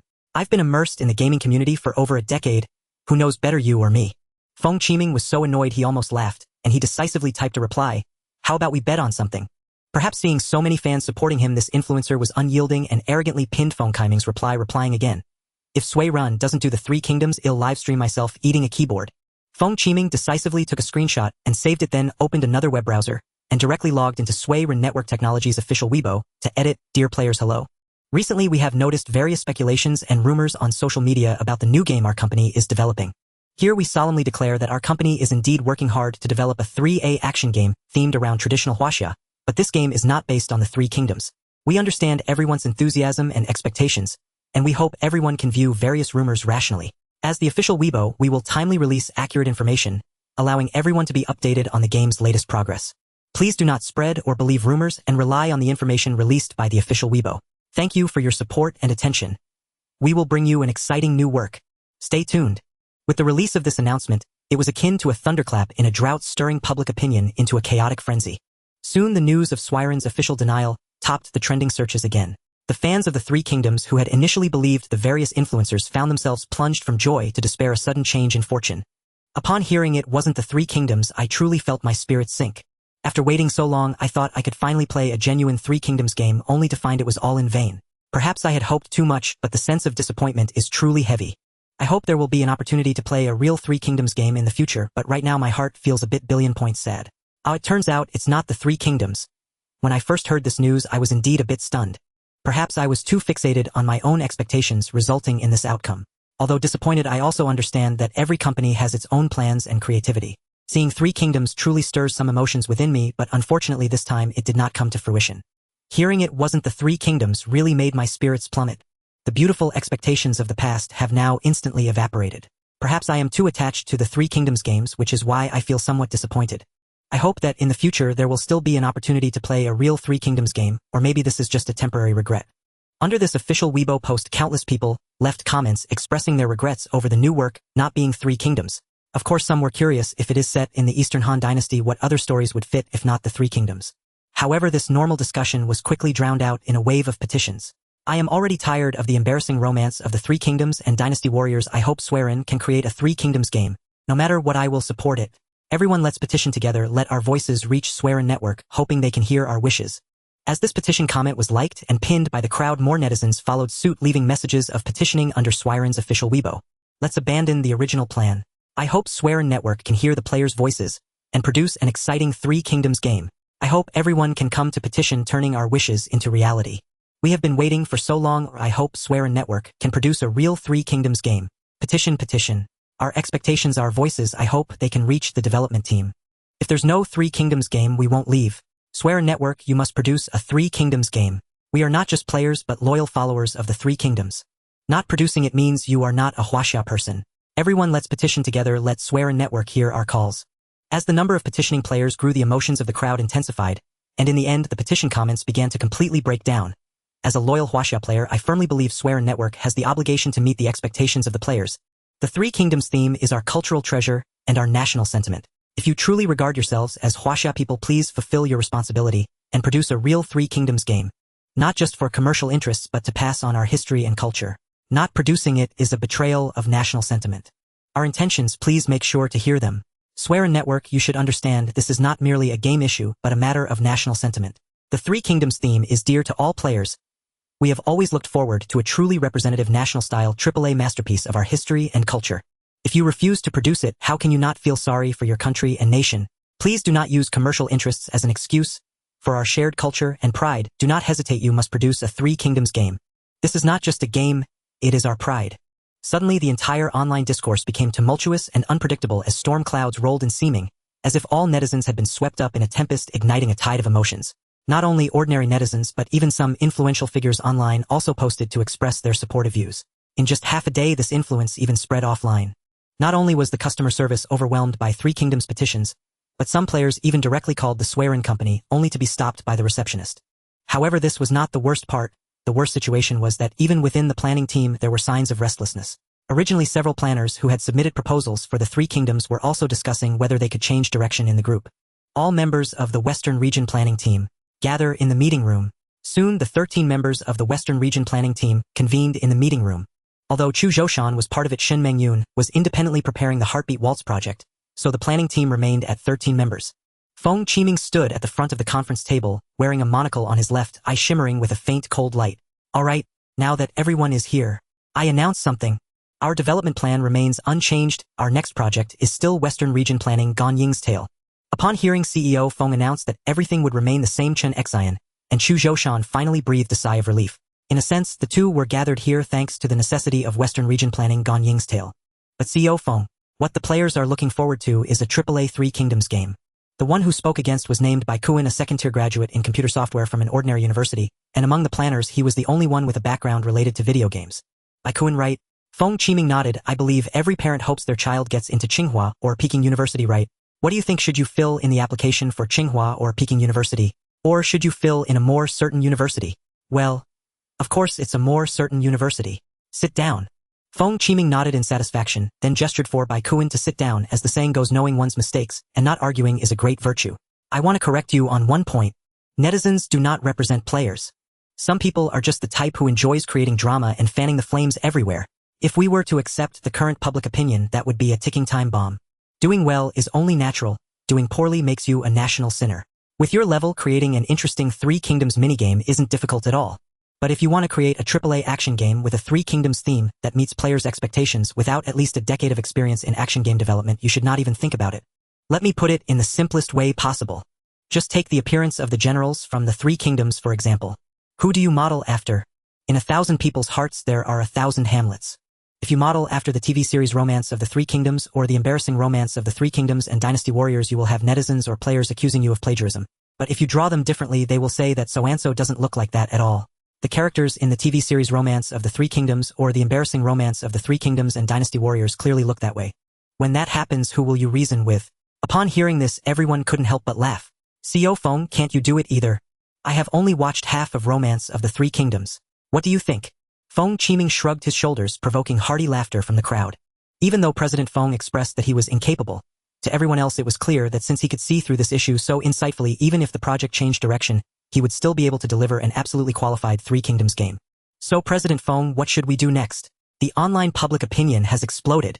Chun Xian anxiously asked this question. This is actually quite simple. Just announce the new game title and release the demo video. As long as we can generate anticipation for the new game, among some players this one-sided petition to switch to a Three Kingdoms theme will be resolved. You could also call this tactic inciting netizens to turn against each other. Feng Qiming returned to his desk and, ensuring that no one was around, instructed the system to modify play shoot and edit the existing demo. Soon a promotional video with decent quality was created. Subsequently Feng Qiming uploaded it to various video platforms and announced it using the official Weibo account. In the evening, countless petitioning netizens discovered the new message posted by Suiren Network on their official Weibo. However, the message read, "New game Western Regions Overview Ganying's Journey," makes its first official reveal. Although it was somewhat disappointing, it did not prevent everyone from clicking on the video. Gentle and melodious sounds of the Eru began to play, and the first thing that came into view was the logo of Suiren Network. The logo of Suiren Network is written in seal script depicting the two characters Suiren. It seems as if it was written with burning branches, the ashes forming characters leaving behind flickering sparks. Below the seal characters are the four simplified characters Suiren Network, along with the company's English name. Additionally, there is a translucent watermark in the corner. In development footage does not represent the quality of the final version. As the black screen faded, everyone crossed over 2,000 years of time and space, arriving in the dusty expanse of the Great Gobi Desert. The sun was setting in the west, and a cavalry unit of nearly 50 Han soldiers slowly advanced across the barren and dry land. They were clad in armor and stood ready, protecting dozens of pack horses loaded with goods in the center of the formation. They advanced cautiously. Suddenly the tune shifted and the sharp sound of the pipa abruptly rang out, followed by a flurry of urgent pipa notes. In the distance, a group of bandits distinctly different from those of the Central Plains appeared, with a dozen riding in front and over 50 running behind. They wore tattered sheepskin coats and waved weapons, charging towards the Han cavalry like predators. Seeing this, several of them took up bows and arrows, dismounting with a single stirrup, seemingly preparing for a foot assault. At that moment, the scene transitioned from CG to the game perspective. The protagonist swiftly drew the bowstring, gathering strength for a moment, and with a whoosh the arrow shot forth like a meteor, streaking across the night sky, heading straight for the forehead of one of the bandits. The steel arrowhead pierced through the skull, causing the unfortunate bandit to fall from his horse. Whoosh, whoosh, whoosh. As several rounds of arrows flew by, the encircling bandits attempting to flank were shot down while the foot soldiers closed in. One bandit swung a dusty short knife at the protagonist. The protagonist did not dodge. With a clang, a gleaming straight sword parried the attack. This was a Han Dynasty ring pommel sword, crafted into a refined weapon through repeated folding, forging, and quenching by artisans. In the next moment, the protagonist thrust, fiercely piercing through the attacking enemy and splattering blood. Immediately after, the protagonist charged into the enemy ranks alone. Two enemies quickly approached to block, one wielding a short knife, the other an axe. The protagonist delivered a powerful vertical slash, the blade glimmering like a meteor, tracing a perfect arc as blood burst forth like a red glow. The sharp edge of the ring pommel sword mercilessly cleaved the enemy in two along with the worn axe. The other enemy lunged at the protagonist's chest with his knife, only to hear a clang. The red copper short knife bent the moment it touched the iron armor.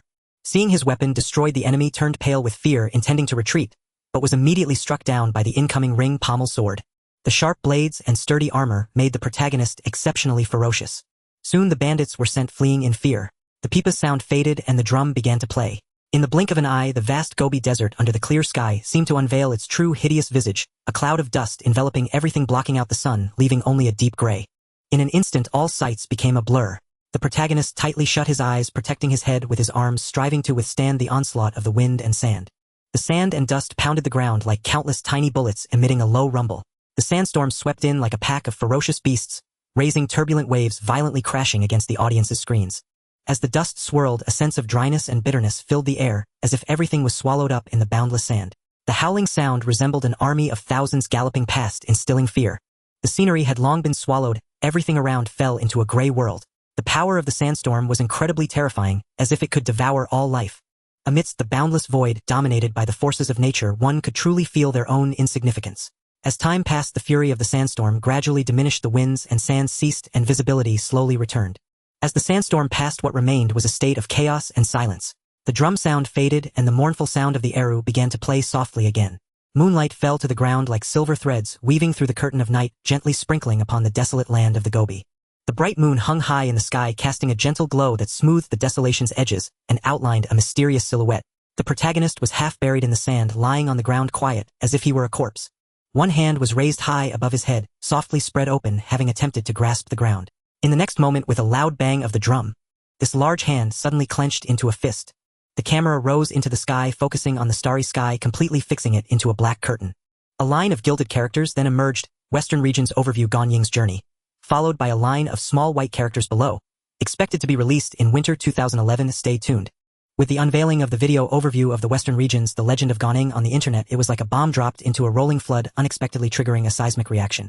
The previously turbulent current was obstructed by this unexpected act, as if a massive dam had blocked it, forcing the increasingly agitated public opinion into a brand new riverbed rushing towards the sea. This bomb seemed to ignite a chain reaction as new opinions spread rapidly like released energy at an astonishing speed. Online, the once seemingly one-sided clamor for Three Kingdoms quickly fell into defeat in the face of praises for overview of the Western Region's The Legend of Ganying. It was like an unexpected powerful music engulfing the original cacophony, firmly capturing everyone's attention. Brothers, after watching this live video, I was truly moved to tears. This marks the rise of our domestic games. This is the long-awaited AAA masterpiece. Finally, we no longer have to endure those money-grabbing trash games. It feels like we have been liberated from Wuxishan. Support domestic games. Looking forward to the splendid presentation of overview of the Western Region's The Legend of Ganying. It's so shocking. The quality of the visuals and the restoration of historical scenes truly exceeded expectations. Before this, I had always harbored doubts about domestic games, but after watching this video, I finally saw hope. Finally, I can proudly say that we also have high-quality games of our own. In the past, domestic games were always ridiculed, but today, seeing the real-time debut of overview of the Western Region's The Legend of Ganying, I truly see hope for the future. Such stunning visuals and scenes, I can hardly believe this was made domestically. Thank you so much to the development team for their efforts. I can't wait for the official release, and I will definitely support it wholeheartedly. Of course, some players who originally strongly petitioned for a Three Kingdoms game had to silently set aside their requests in the face of such a shocking promotional video. Those who once devoted themselves to the petitioning efforts were also captivated by the video of overview of the Western Region's The Legend of Ganying. Although I have watched the real-time debut of overview of the Western Region's The Legend of Ganying, I must admit that this game is indeed impressive with stunning visuals and exhilarating combat, yet I still feel a little regretful inside, wishing it had been a Three Kingdoms game. How perfect that would have been. The real-time debut of overview of the Western Region's The Legend of Ganying left me in awe. After all, it's truly inspiring that a domestic game can reach this level. But as someone who has always anticipated a Three Kingdoms-themed game, I can't help but feel a bit of regret.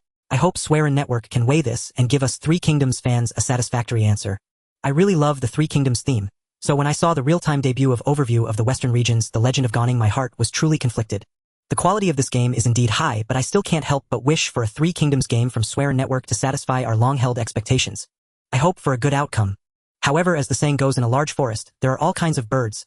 Some Three Kingdoms fans still refuse to give up their stance, insisting that Suiren Network abandon overview of the Western Region's The Legend of Ganying and turn it into a AAA Three Kingdoms game. Amidst the wave brought by this promotional video, they stood firm like rocks, unshaken by the changes around them. This is simply a joke. Suiren Network actually chose to make a game based on a historical story that no one has ever heard of. The history of the Three Kingdoms is unparalleled.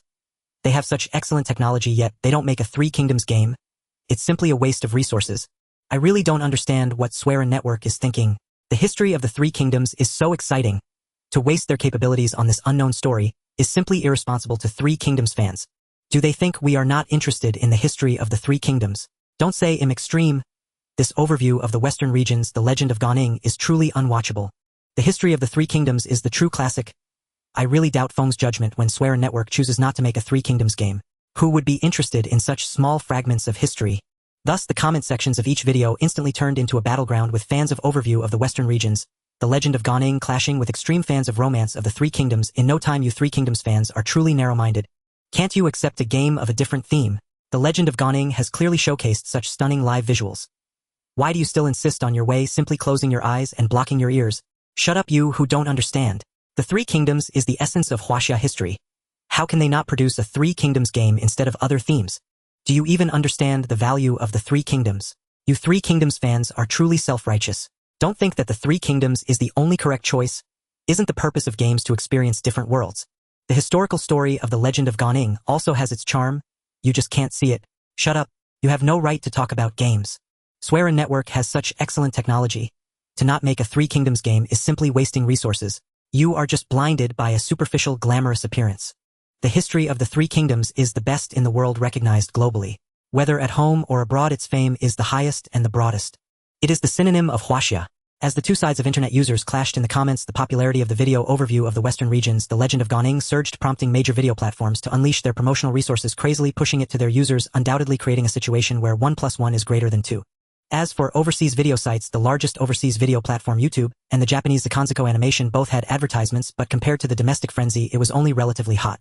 Although New World Maoshan Exorcism gathered a large number of overseas fans for Suiren Network, it was only mid-2010, with last year's GDP barely at $4.9 trillion, ranking third in the world, yet still not surpassing the neighboring islands.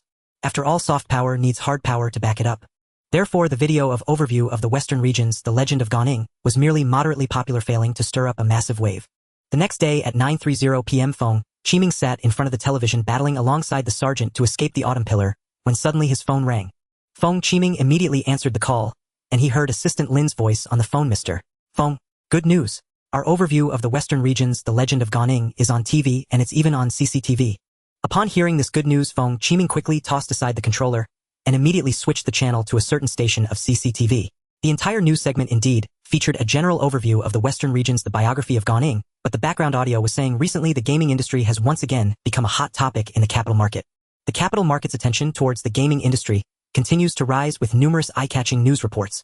A well-known domestic gaming company, Suiren Network, has recently released a highly anticipated AAA game attracting widespread attention.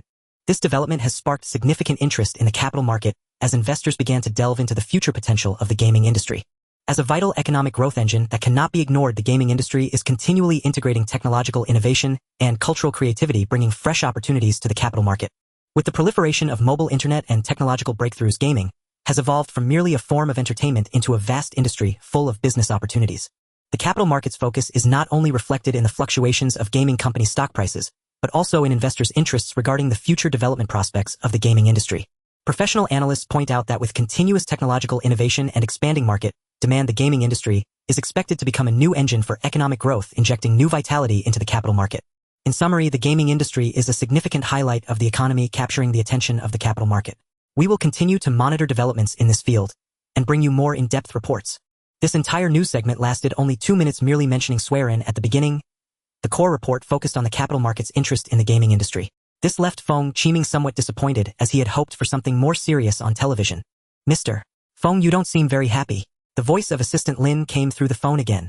Feng Qiming was taken aback and blurted out, the call isn't over yet. Mr. Feng, there are still some matters. Regarding the recruitment, we currently first create a talent database for all applicants, resumes, and in a few days. Mr. Feng, I have already organized everything. We have received a total of 1872 applications. Hearing that Assistant Lin had completed everything, Feng Qiming looked puzzled. But upon reflection, he realized that she was indeed the professional while he was just a complete novice. Let's hold off for now. With so many people, it would be impossible to interview each one. I am currently working on a question and answer system. Once it's completed, recruiting in September won't be too late. Mr. Feng, there's one more thing. Li Bin from Xianshui Mining hopes to visit our company to experience your new project, a general overview of the Western regions, the biography of Gaoning. If possible, it would be best for him to livestream a gameplay session. What do you think? Xianshui Mining? Li Bin? What mine? Bitcoin? And who is Li Bin? Hearing this name, Feng Qiming looked puzzled. He didn't have many friends, about enough to count on 2 hands, yet he had no recollection of this name. Mr. Feng. Xianshui Mining is one of the largest private mining companies in the country, with mines spread throughout Shaanxi province and Africa. As for Li Bin, he is the largest shareholder and a board member of Xianshui Mining. His online name is Lu Wawachan, a famous gaming content creator, and also the biggest fan of our Suiren network. Oh, Feng Qiming elongated his tone in response. That's the big shot, Lu Wa. Then there's no problem. Feng Qiming scanned the room, glancing at the 4 gaming consoles on the TV cabinet and the 19999 yuan Mars notebook placed on the dining table. It should be noted that these were all sponsored by the big shot Lu Wa. Since this was his request, it naturally had to be fulfilled. After all, it was a special privilege given to a big spender by a gaming company. Are there any other matters? No. After hanging up the phone, Feng Qiming then inquired whether the system could assist in creating a question and answer system. After receiving a negative answer, he immediately went to the computer and opened the Spark editor. Using the editor, Feng Qiming easily created a question and answer minigame. As for what question bank to add, Feng Qiming had not yet decided. After pondering for a moment, he downloaded a complete set of political spectrum screening questions from the internet and entered them into the question bank. Through 107 questions, respondents could be screened across 8 dimensions. These 8 dimensions are education, nature, restorative justice, punitive justice, radical conservative, internationalism, nationalism, public ownership, private ownership, regulated market-free market, environmental protection, productivity, reform, improvement. Generally, selecting public ownership and internationalism indicates a communist ideology. Meanwhile, choosing private ownership and internationalism typically suggests a reverse citizen or a person seeking to benefit from the system. Feng Qiming set certain parameters here. If a respondent's inclination towards private ownership and free market exceeds 70, while also exceeding 50 in either internationalism or environmentalism, they will be directly eliminated. In Feng Qiming's view, those who max out on these four aspects would be better off not collaborating due to differing principles. However, if the question bank contained only such questions, it would indeed be too conspicuous. Subsequently, Feng Qiming searched for some relatively easy general knowledge questions, mixing in questions related to the gaming industry along with some civil servant examination questions. After 3 days of revisions, the Suiren Network recruitment written exam was finally declared complete. In the office, aside from testing it himself, Feng Qiming also sent it to members of the administrative team, such as Yan Fangfang and Lin Xinyue, asking them to help with testing. Soon, the test results came out. Others did reasonably well, but Yan Fangfang directly failed. This girl's political spectrum was quite ordinary, nothing remarkable to say. However, in the general knowledge questions, she scored terribly. It was as if she had allocated all her attribute points to cuteness before reincarnation. Yes, cuteness, not charm. As for Assistant Lin, there were no issues with knowledge, but in the political spectrum segment, private ownership 56, free market 45, environmentalism 62, internationalism 61. One could only say it was concerning. Feng Qiming set these thoughts aside and began contemplating the personnel he needed to recruit. As an online game, the Waltz of Heartbeats still needs to hire operations and testing staff. As for music, a symphony orchestra, that can be rented. I also need a dedicated game maintenance team to handle the daily maintenance of Maoshan Exorcism and the Mysterious Museum. Oh, I believe I had an inspiration last time. Artificial intelligence, artificial stupidity, intelligent voice, material library. What was I planning to do? However, just then the phone on the desk suddenly rang, interrupting Feng Qiming's train of thought. Damn. Feng Qiming answered the phone, looking speechless. Hello. Mr. Feng. The voice of Assistant Lin came through the phone. Mr. Li Bin, also known as the big shot Lu Wawachan, has arrived. Feng Qiming and Assistant Lin were standing at the elevator entrance waiting for Li Bin, also known as Lu Wawachan. With a chime, the elevator doors opened and the big shot Lu Wa, along with his secretary and driver, stepped out. Wow, so tall. Feng Qiming silently complained. The stature of big shot Lu Wa was one of his most notable features, standing approximately 192 meters tall. Among the three, he appeared like a towering skyscraper, with meticulously styled hair and a simplistic yet fashionable outfit. He wore a fitted t-shirt paired with jeans, complemented by a refined watch adorning his wrist. Although according to the data, he was 33 years old, his appearance resembled that of a 23-year-old senior, radiating youthful vitality. Beside him, the secretary was a tall beauty dressed in glamorous attire, exuding confidence and charisma, even towering over the driver by half a head, giving off an impression of nobility and dominance. Meanwhile, the driver was holding a black briefcase, and his finger, as thick as a radish, indicated that he was likely not just a driver, but also a bodyguard with impressive combat skills. With Assistant Lin's introduction, Feng Qiming shook hands and exchanged pleasantries with Li Bin. Hello, Mr. Feng. I have long heard of your youth and talent. Now that we meet, it's clear you are not just talented but also remarkably young. Not at all. Feng Qiming replied politely. Mr. Li, your name is well known to me online. No need for formality. Just call me Lu Wa. Everyone usually refers to me that way. Alright, big shot Lu Wa. Would you like to rest in my office for a moment, or? Mr. Feng, could you first show me around your esteemed company? Then please follow me. With that, Feng Qiming and big shot Lu Wa walked side by side in front, while Assistant Lin and Lu, with secretary and bodyguard, followed behind. The entire 18th floor is the office space for our Suiren Network, and over here is the large office area for the game planning team. They arrived at the main office of the planning team. At this moment, only a few people were working in the office. Shin Mingyun, who had just been promoted to lead planner of the Rhythm of the Heart, was training two newcomers on overseas music games. Shin Mingyun, where are Chun Xian and the others? Mr. Feng. Shin Mingyun stood up and nodded respectfully. Chun Xian took his team members to the game room. Hearing that the planners were in the game room, big shot Lu Wa was the first to express surprise. Your company's management is so lax. You can play games during work hours. During the design verification phase, we must reference other games extensively. Blindly creating in isolation won't result in good games. Feng Qiming spread his hands. After all, games are the ninth art. Even if game development becomes industrialized, it certainly isn't just about screwing bolts on an assembly line. Nodding at Feng Qiming's words, Lu Wa approached a vacant workstation and examined it closely, then smiled. In the capital, where space is precious, your company's workstations are surprisingly spacious. Although I'm not sure about the computer configurations, just the peripherals like the screen, headphones, keyboard, and mouse are quite decent mid-range products. Hearing Lu Wa refer to the peripherals as mid-range, Feng Qiming couldn't help but silently scoff. Not to mention that keyboard, which is a newly released high-end red switch mechanical keyboard. Just that keyboard alone costs over 1,200 yuan more than all the keyboards I've used in my past life combined. The mouse, headphones, and monitor aren't any less impressive either. Yet this set that seems luxurious to an ordinary person is merely mid-range in Big Shot Lu's eyes. It just shows how little he understands the world of the wealthy. The office conditions here, looking nationwide, no, globally, are definitely top-notch. Big Shot Lu praised. To be honest, I have visited several major companies in the country, but compared to yours, their workstations, although one could say they resemble pigeon cages, would indeed be an understatement. They really aren't that great. It's quite normal for small companies to cut costs. Feng Qiming nodded. As for those big companies, they are still in a period of profit. Currently, as long as they can port and skin overseas games, they can rake in profits. Their planners are just assembly workers, not designers, so they naturally don't need spacious workstations. Oh. Luckily, the Chinese gaming industry has you emerging, otherwise, who knows how long it would have to sink. You flatter me. Although Feng Qiming appeared humble on the surface, he gave a thumbs up in his heart. Big Shot Lu, since you are so passionate about games, why not start your own game company? Why not? Oh. The past is hard to recall. Big Shot Lu covered his forehead with one hand, as if recalling his dark history. Have you heard of Mecha B Wars?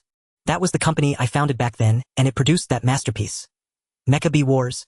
Feng Qiming reflected on this term, and quickly searched it on his phone. He soon found the entry on Baidu, and after a brief glance, he chuckled. Wasn't this the Blood Lion of the parallel world? In his past life, Blood Lion claimed to create a domestic version of Command and Conquer Red Alert, but the result was a game filled with bugs, reaching unprecedented heights of atrocious quality. Meanwhile, this Mecha B Wars was said to create a domestic version of StarCraft, yet it also turned out disastrously, earning the title of Destroyer of Domestic Games, or Terminator of National Games among netizens of this timeline. Thinking it over, if the first work of one's life was such a piece of garbage, one would likely question their existence too. By the time they finished touring the Suiren network, it was already noon, and the five of them returned to the large office area of the planning team. What's next? Would you like to try the demo of Ganing Chuan here? Mr. Feng, may I live stream? Live stream. Feng Qiming pondered for a moment and then nodded. Big Shot, you are the biggest internet personality and advertisement in the gaming world. If you're willing to help promote it, that would be wonderful. Then Big Shot Lu took a seat at an unoccupied workstation while his driver and bodyguard opened the black briefcase and pulled out a beautiful white DSLR camera. It turned out that this Big Shot intended to use this camera as a webcam. As the live stream began, the news of Big Shot Lu was broadcast, quickly spread across the internet to countless terminals. Soon a stream of comments filled the live stream screen, some greeting the Big Shot, while others asked him to definitely do a giveaway next time. But gradually the entire screen was filled with inquiries. Big Shot, who is that cool-looking person with the golden monocle behind you? The Big Shot Lu turned around and saw Feng Qiming suddenly putting on a pair of golden monocles and curiously asked, Mr. Feng, why do you still like such antique accessories? Feng Qiming simply smiled and did not respond. The monocle is indeed something special, very eye-catching. When worn, people are easily attracted by its uniqueness, often overlooking the true appearance of the wearer. Regarding whether or not to appear on camera, Feng Qiming himself did not want to. However, due to the necessity of gaining fame, he had to make personal appearances to earn more. Hence, he presented himself to the public with the image of the monocle. Hello everyone, I am Feng Qiming. Feng Qiming deliberately lowered his voice slightly to greet the audience. Soon the screen was flooded with comments like, hello Mr. Feng and Mr. Feng is so handsome. Does Mr. Feng have a girlfriend? I'm telling everyone today we're going to try the demo of the Western region's overview, The Legend of Ganing. Some friends just refuse to believe this and bet me to eat a keyboard. Now those who are betting, shouldn't you perform eating the keyboard? Soon the comments were filled with laughter and phrases like, Big Shot has extensive connections, brothers are tough, and Big Shot has wild ways. Alright, let's get started. Remember, what we're trying out is just a demo for demonstration purposes. It's not even an alpha version. Quickly the Big Shot double-clicked the Ganing Zhuan demo icon on the computer desktop and directly entered the game. Since it's just a demo version, the game didn't have a press any key to start type of interface, only a single operation instruction image. At this moment, the Big Shot unhesitatingly picked up the Xbox 360 controller, pressed the A button to skip the operation instructions, and continued the game. The screen quickly displayed the vast Gobi Desert where a cavalry unit of dozens of Han soldiers was slowly advancing in a defensive posture. At this point, a chorus of astonishment erupted in the comments. Wow, this is actually real gameplay footage. Aching Games learn well and stop scamming with animations. So cool. I just don't know if my computer can handle it. Just then a group of exotic-looking bandits appeared from the distance, and the protagonist and his companions jumped down from their horses, officially entering the game. Seeing the crosshair on the screen, Lu instinctively put down the controller and used the mouse to aim at the enemies. Holding the left mouse button to charge, he then shot an arrow that whooshed through the air, knocking a horse bandit off his mount. Immediately comments like good, awesome, and great start floated by. Soon Lu aimed at another bandit, and this time the arrow struck the horse's leg, directly causing the bandit to fall along with the horse. At this moment, the walking bandits had charged close to the protagonist, who dropped his bow and drew his ring pommel sword to prepare for battle. Perhaps the big shot was a moment too slow in switching controllers, as an enemy wielding a bronze short sword suddenly thrust a blade into the protagonist's abdomen, taking away 3 of his health. Without hesitation, the big shot pulled the right trigger on the controller. The protagonist swung his sword fiercely to the right, but with a ding, the enemy's short sword blocked the protagonist's horizontal slash. However, the short sword changed its attack pattern faster. This time Lu Wa had no time to switch to defense, and was struck by the enemy's blade once more. This time it seemed to trigger a critical hit effect, resulting in greater damage and adding a bleeding status, causing health to slowly decrease. But this time Lu Wa did not give the enemy another chance, and pressed the left trigger hard, delivering a powerful downward strike that split the enemy and the short sword in half. Looks like this demo isn't too difficult. Lu Wa muttered to himself, completely ignoring the ridicule from online viewers. The protagonist continued forward, facing 2 enemies next. As a result, the big shot hurriedly swung his sword but missed, allowing the bandit opposite to seize the opportunity and strike the protagonist's helmet with an axe, causing critical hit damage and adding a stun effect that left the protagonist in an uncontrollable state of rigidity. At the same time, another bandit took the opportunity to stab the protagonist in the chest again, causing critical hit damage, completely depleting the protagonist's health bar. In the next second, the screen dimmed and turned gray, and a large blood-red word appeared in the center of the screen. Noob. The entire office area fell silent. The whole live stream seemed to have been paused. Feng Qiming felt a bit embarrassed. To be honest, he had not considered the possibility of losing when making the demo. Because at the beginning, the protagonist was essentially playing with a godlike advantage. As long as the monsters did not hit the vital points, their damage would only be superficial, while the ring pommel sword in the protagonist's hand would kill with a single hit, even having a chance to bypass the enemy's block and kill them along with their weapon. But the demo ultimately required a death screen, so Feng Qiming simply copied the death screen from his past life Sekiro and cheekily replaced death with noob. Suddenly, the live stream was filled with a joyful atmosphere. Ha ha ha, Mr. Feng 666. This time the word noob is truly deserved. Please guide Lu Wa, teach him how to play games. Mr. Feng is truly talented. Was this intentional? I recorded it, will upload it to D Station later. That was just a mistake. A mistake. Lu Wa hurriedly repeated, then restarted the game. However soon. Noob, noob, noob, noob. At this moment, Feng Qiming finally understood why Lu Wa had been scammed previously. With such skill level, playing a real-time strategy game, he probably wouldn't be able to test out any problems at all. In just over 20 minutes, the workstation was surrounded by people. It was none other than the planning team led by Chun Xian. At this moment, Chun Xian was recording Lu Wa's death process with a small notebook and quietly asked, Mr. Feng, where did you find this master? He's simply almost on par with Yen Fangfang. Can we invite him to help test when we do new projects in the future? Shoo. Feng Qiming quickly gestured for Chun Xian to be quiet. They were live streaming after all, and the big shot also had his pride, didn't he?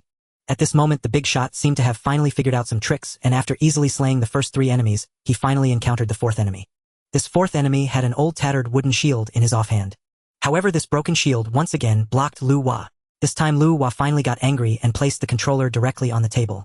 Just when Feng Qiming thought Lu Wa was about to give up, he saw him actually resting one hand on the controller, surprisingly mimicking the one-handed duck technique. In the next moment, the barrage in the live stream quickly covered the entire screen. Big shot, 666. It's time for the big shot to show true skill. It's time to showcase your real power. The most entertaining were a few viewers who sent red bullet comments initiating a barrage relay. The left hand that hides dark power. Show your true strength before me.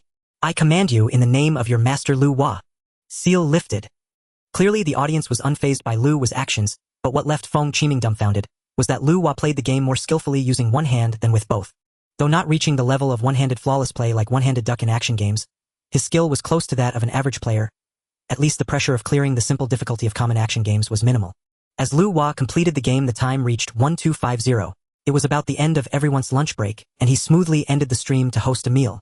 Originally, Feng Qiming intended to use the system's funds to host the meal, but unfortunately the system warned that this banquet did not fall under business expenses, so it would not reimburse.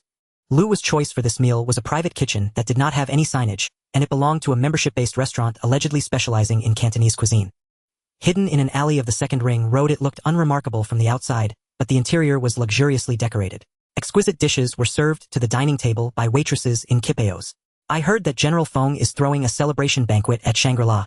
Let me tell you, the taste here is much better than that of 5-star hotels. Hey! Feng Qiming shook his head. Big shot, do you really believe what the newspapers say? It's just a self-service arrangement for all employees in the tea restaurant. As for the taste, I'm not that picky. I usually don't eat Cantonese cuisine, not because I dislike its flavor, but because I find the portions too small. I need at least 5 servings to start. Ha ha ha, General Feng, you are quite straightforward. Lu Wa chuckled. So the rumor online that your company is filled with PhD graduates is also false. Of course. Our game planners consist of just 2 PhD students who couldn't continue while the rest have at least a vocational school diploma. That's interesting. Nowadays game companies like Goose City Pig Farm and Dwarf are all aggressively recruiting PhDs to make games. Ah! Upon hearing this news, Feng Qiming nearly dropped his chopsticks on the table. Then they must be in trouble. Oh, why? Please enlighten me, General Feng. Most PhD graduates are between 30 to 35 years old. To put it bluntly, today's PhD graduates, aside from the exceptionally talented ones, are mostly born between 1975 and 1980. Among this group, most have been distanced from 3-bedroom apartments and internet cafes since childhood. How many of them have ever been exposed to video games? How many will develop a liking for video games after turning 30? Everything invented before my birth is taken for granted. Everything invented between the ages of 15 and 35 is destined to change the world. Everything invented after 35 is against humanity. Though the 3 laws of technology were summarized by science fiction writers, they encapsulate the psychological state of most people. In my view, to have developers with higher education join game development, it will at least take another 10 years. Only the post-95 and post-00 generations, those who have grown up playing games, can truly usher in the rise of domestic games. After hearing General Feng's statement, Lu Hua couldn't help but exclaim. Hearing you say this, General Feng, truly enlightens me. However, I see you are a post-90s individual, and your family background is just that of an ordinary worker's family. So why the insistence on having the post-95 or even post-00 generations involved? Feng Qiming smiled, faintly thinking to himself, I am a time traveler, this is an exception. But what came out of his mouth was, people are always misled by information around them, just like me, instilled since childhood by elders that the South is good, the South is developed, the South is open. But in reality, the South that elders speak of isn't really the South. It's almost just the capital, the magic city, the goat city, and the deep city at most, including large cities like Linen, Jiangning, and Mountain City. If compared to peers nationwide, my childhood was far happier than most people's. Because since I was born, I've lived in a building with heating. My family had a color TV, refrigerator, washing machine, and a vinyl record player, and even my father could afford to spend 3,000 yuan on a single-lens reflex camera from Japan back then. It was precisely under this constant indoctrination for over a decade that I unconsciously regarded my life as the ordinary life of everyone in the country. But reality isn't like this. Across the country, many of my peers only moved into apartments in their teens, only saw color TVs in their teens, only had meat in their meals in their teens, and only first encountered computers in their teens. Returning to your question, you said I came from an ordinary worker's family. But the truth is I am one of the last generation of noble workers. My living standards do not represent the majority. As the words fell, the room fell into a dead silence. Finally, Lu Hua came back to his senses from his contemplation side and remarked, I was naive. Then Lu Hua shifted the topic. Actually, there's one more thing. The preparatory committee of the Huaxia International Digital Interactive Entertainment Exhibition asked me to inquire if you want to participate in this year's exhibition. What kind of event is this? You don't know. It happens every year in the Magic City, similar to the Tokyo Game Show. However, due to domestic policy reasons, it cannot be called so directly. It can only be called interactive entertainment. China Joy. It seems. That is indeed the name. Lu Hua nodded. Among domestic game manufacturers, aside from your company Suiren, which has some recognition internationally, no other manufacturer can stand on the stage, so the preparatory committee is a bit anxious since your company has yet to apply. But isn't this exhibition in July? It's almost August now. July. Lu Hua was taken aback. What July? It's always the Golden Week in October. Ah. Upon hearing this, Feng Qiming was startled. He remembered correctly that in his previous life, the China Joy was indeed held in July. The reason for its unrefined nickname was that early game exhibitions had mostly uninteresting games, and going to China Joy was all about seeing attractive female cosplayers. In fact, at the China Joy 12 years ago, a game company called Middle-Aged Treasure had a female cosplayer playing Athena who was asked to leave the venue for exposing her double hemispheres and large delta area. Unexpectedly, the timeline's China Joy was actually held during the Golden Week in October. Since it's in October, then there's no problem. I will have someone apply for it. Also, I see you're seemingly planning to create a music and dance game. I've heard that Goose City is also working on a music and dance game. Goose City. Upon hearing these 2 words, Feng Qiming instinctively became alert. Yes, it is said that the development target is aimed at the street dance team, and a considerable amount of funding has been invested. The big boss Lu Hua said indifferently, ever since Goose City's FPS game Cross the Ice Line became a sensation, they have intensified their efforts in self-developed games. I wonder what the future holds for them. It won't happen. Upon hearing Feng Qiming decisively say it won't happen, the big boss Lu Hua was clearly taken aback. I heard some rumors that within Goose City, the operations team is held in high regard, and the primary goal of the operations team is to ensure revenue rather than whether the game is fun to play. In such a model, relying on their monopolized channels to make profits is not a problem, but wanting to create a good game is impossible. Is that so? The big boss Lu Hua took a bite of food and said, by the way, the Eastern Han Dynasty is very close to the Three Kingdoms era. Why don't you consider adapting Gan Ying's legend into a Three Kingdoms game? That's difficult. What a pity. Goose City has been riding on your popularity. they announced that they are about to develop a fair combat action online game called Sword Edge 3 Kingdoms. Sword Edge 3 Kingdoms. Feng Qiming chewed on this name, suddenly recalling a game from his past life that had completely flopped. It roughly followed Goose City's fine tradition of 3 years of closed beta, 3 years of internal testing, and another 3 years of public testing with a code. Blade Iron Cavalry. To speak fairly, this game looks good, but it just died. As for the reason, some say it's due to difficulty, others say it's the updates, but a certain circulating joke can provide a glimpse into the matter. I hit you on the head with my 82 Gene Qinglong Yenhua knife, and it doesn't deal as much damage as a woman's arrow. Any recent news from Goose City? Nothing on the game's front, but Goose City seems to be venturing into the online novel industry. Online novels. Upon hearing this term, Feng Qiming was suddenly shocked, connecting it to his recent thoughts, and suddenly had an answer. The next day, Feng Qiming sat in his office, looking at the planning proposal in front of him, nodding in satisfaction. Online novels have nothing to do with the gaming industry, so they are naturally prohibited by the system. However, turning online novels into text-based adventure games Galgame would pose no issue, as long as he acts as a platform providing authors with convenient operational tools to attract them to create text adventure games. It would be sufficient. In his past life, Feng Qiming was fond of using RPG Maker to create minigames, often visiting a forum 66 RPG, which is the predecessor of Chengwang. Chengwang follows this model. However, the editor provided by Chengwang can only be described as mediocre, and the original materials are relatively few. Therefore, Feng Qiming decided to go big. First, the paper doll system. The so-called paper doll system refers to customizable character tools. Players can customize a character's hairstyle, skin color, hair color, face shape, features, clothing, and more. As long as there are enough diverse and abundant materials, the chances of characters from different authors looking alike would greatly diminish. The same set of character illustrations may be called Lawless Madman Zhang San in one game, and You Are So Beautiful in another. Doesn't that break immersion? Of course, the paper doll system applies not only to characters but also to scenes. For example, in the same indoor scene, authors can choose the flooring, walls, chandeliers, furniture, etc. This will also help avoid the disorientation caused by identical scenes. For instance, in one game, the rest area is set in a private high school in Tokyo, and in the next it becomes an abandoned state psychiatric hospital. Thus, to build a rich material library, he must hire a large number of artists to continuously create materials. Secondly, AI voice. For those without a reading habit, text is always dry and dull. Audio readings are far more appealing. While real voice acting is excellent, it is costly and inefficient. AI voice serves as a good substitute. In fact, in his past life, supported by ChatGPT, AI voice had become sufficiently advanced to the point where it was almost indistinguishable from real human voices without careful discernment. Of course, whether it's effective is one thing, but Feng Qiming confirmed that to develop this AI voice, he would need to hire a substantial number of experienced programmers at high salaries. Finally, there is the maintenance work for the editor and website. He would also need to recruit a large number of customer service personnel, editors, and game authors. In summary, this project would require at least 50 high-salary employees, and the cumulative personal tax revenue would definitely provide him with a substantial share at the end of the year. Feng Qiming picked up the phone beside him and casually dialed an internal number. Mr. Feng, you called for me. The voice of Assistant Lin came from the phone. Assistant Lin, have the recruitment needs from each department been compiled? Yes, Mr. Feng, I have submitted the new requirements from my side to you. Our recruitment process is as follows. Everyone must first take a written test, which is a computer-based assessment. Those who pass will proceed to interviews, while those who do not will be asked to leave. We can provide free accommodation and meals for applicants from out of town. As for the interview tasks, the game planning positions will be handled by me, administrative positions by you and Manager Li, and programming positions by Chief Engineer Gua and Chief Engineer Fan. The news of Suiren's large-scale recruitment spread across the internet, attracting many applicants from all over the country. Many found the written test section puzzling and infuriating, especially among art and administrative applicants. However, little did they know the secrets behind the written test system. After nearly half a month of recruitment, the total number of employees at Suiren Network had expanded to 187.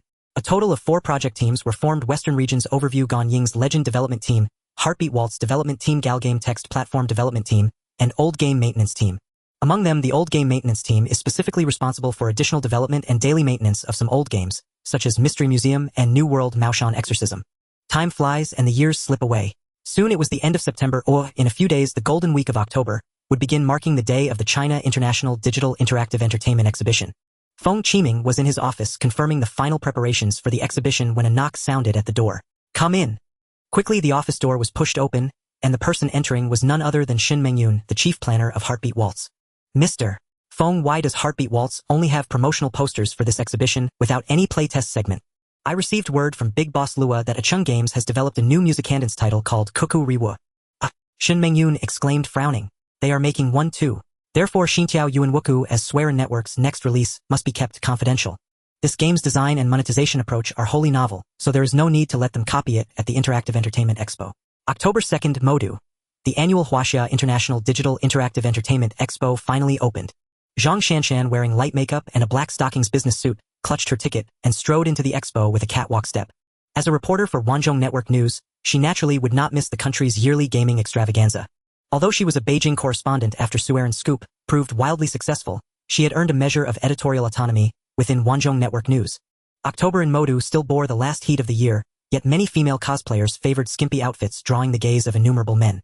The appearance of an oversized DSLR lens immediately caught the attention and smiles of a row of female cosplayers. Humph, what a gaggle of pretenders! Watching those coquettish cosplayers, Zhang Shanshan kept a professional smile on her face while inwardly sneering, fools. That big DSLR is just for show, worth at most 12,000 yuan. The one with the handheld camera is the real moneyed man. That's Canon's newest mirrorless, priced at 160000 yuan. You can't even tell whether a man has money, and yet you come here to fish for patrons. In 2010, the domestic cosplay circles were sparse, largely confined to the anime scene. By then, most female cosplayers at game expos were casual hires employed by developers as eye candy to attract attention. Soon Zhang Shanshan reached the first booth, Iron Games. A colossal poster dominated her view. The poster depicted a voluptuous beauty in a red beret, her wavy hair cascading down. She wore a black crop top and baggy green military trousers, shouldering a sci-fi laser rocket launcher, a flamboyant Harley roaring behind her.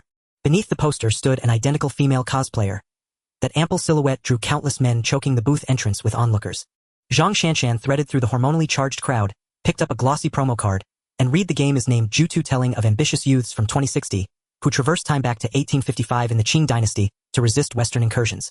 The game features 14 professions: commander, musician, magician, dancer, beast tamer, female spy, engineer, and so on, allowing players to assume these roles and alongside China's fiery youth and populace repel the Bagua Lianjuan's invasion. After reading the synopsis, Zhang Shanshan almost burst out laughing. She produced her notebook and ballpoint and began to scribble furiously. Our boss sure truly is a pioneer of the free-to-play era. His mastery of the free model is exquisite. The launch of this new title, Jutu, once again proves that. The game's premise is that some determined youths from 2060 travel back to the late Qing year of 1855, climb a technology tree, decimate the Bagua Lianjuan, and save Yuan Minjuan and its precious relics. Perhaps some readers will not at first see the problem, but historically the old summer palace was burned by the Anglo-French forces in the Second Opium War, not the Bagua Lianjuan. In 1855, the soldiers of the Bagua Lianjuan had not yet been born. Sure, being a graduate of Shuncheng University cannot be unaware of this. The game's blunder is evidently deliberate. After all, slaughtering the Bagua Lianjuan sounds more cathartic than slaughtering the Anglo-French. The title carries over the core gameplay of its predecessor Qian 2, only the theme has shifted from wuxia to science fiction. From character classes to visual design, it emits a 90s disco kitsch vibe that strongly appeals to middle-aged successful men, precisely targeting paying users. Meanwhile, the premise of crushing the Bagua Lianjuan also draws earnest cash-strapped youths into the game, converting them into paying customers. With a snap, Zhang Shanshan closed her notebook and left the iron booth, only to see a stream of people converging toward a single direction.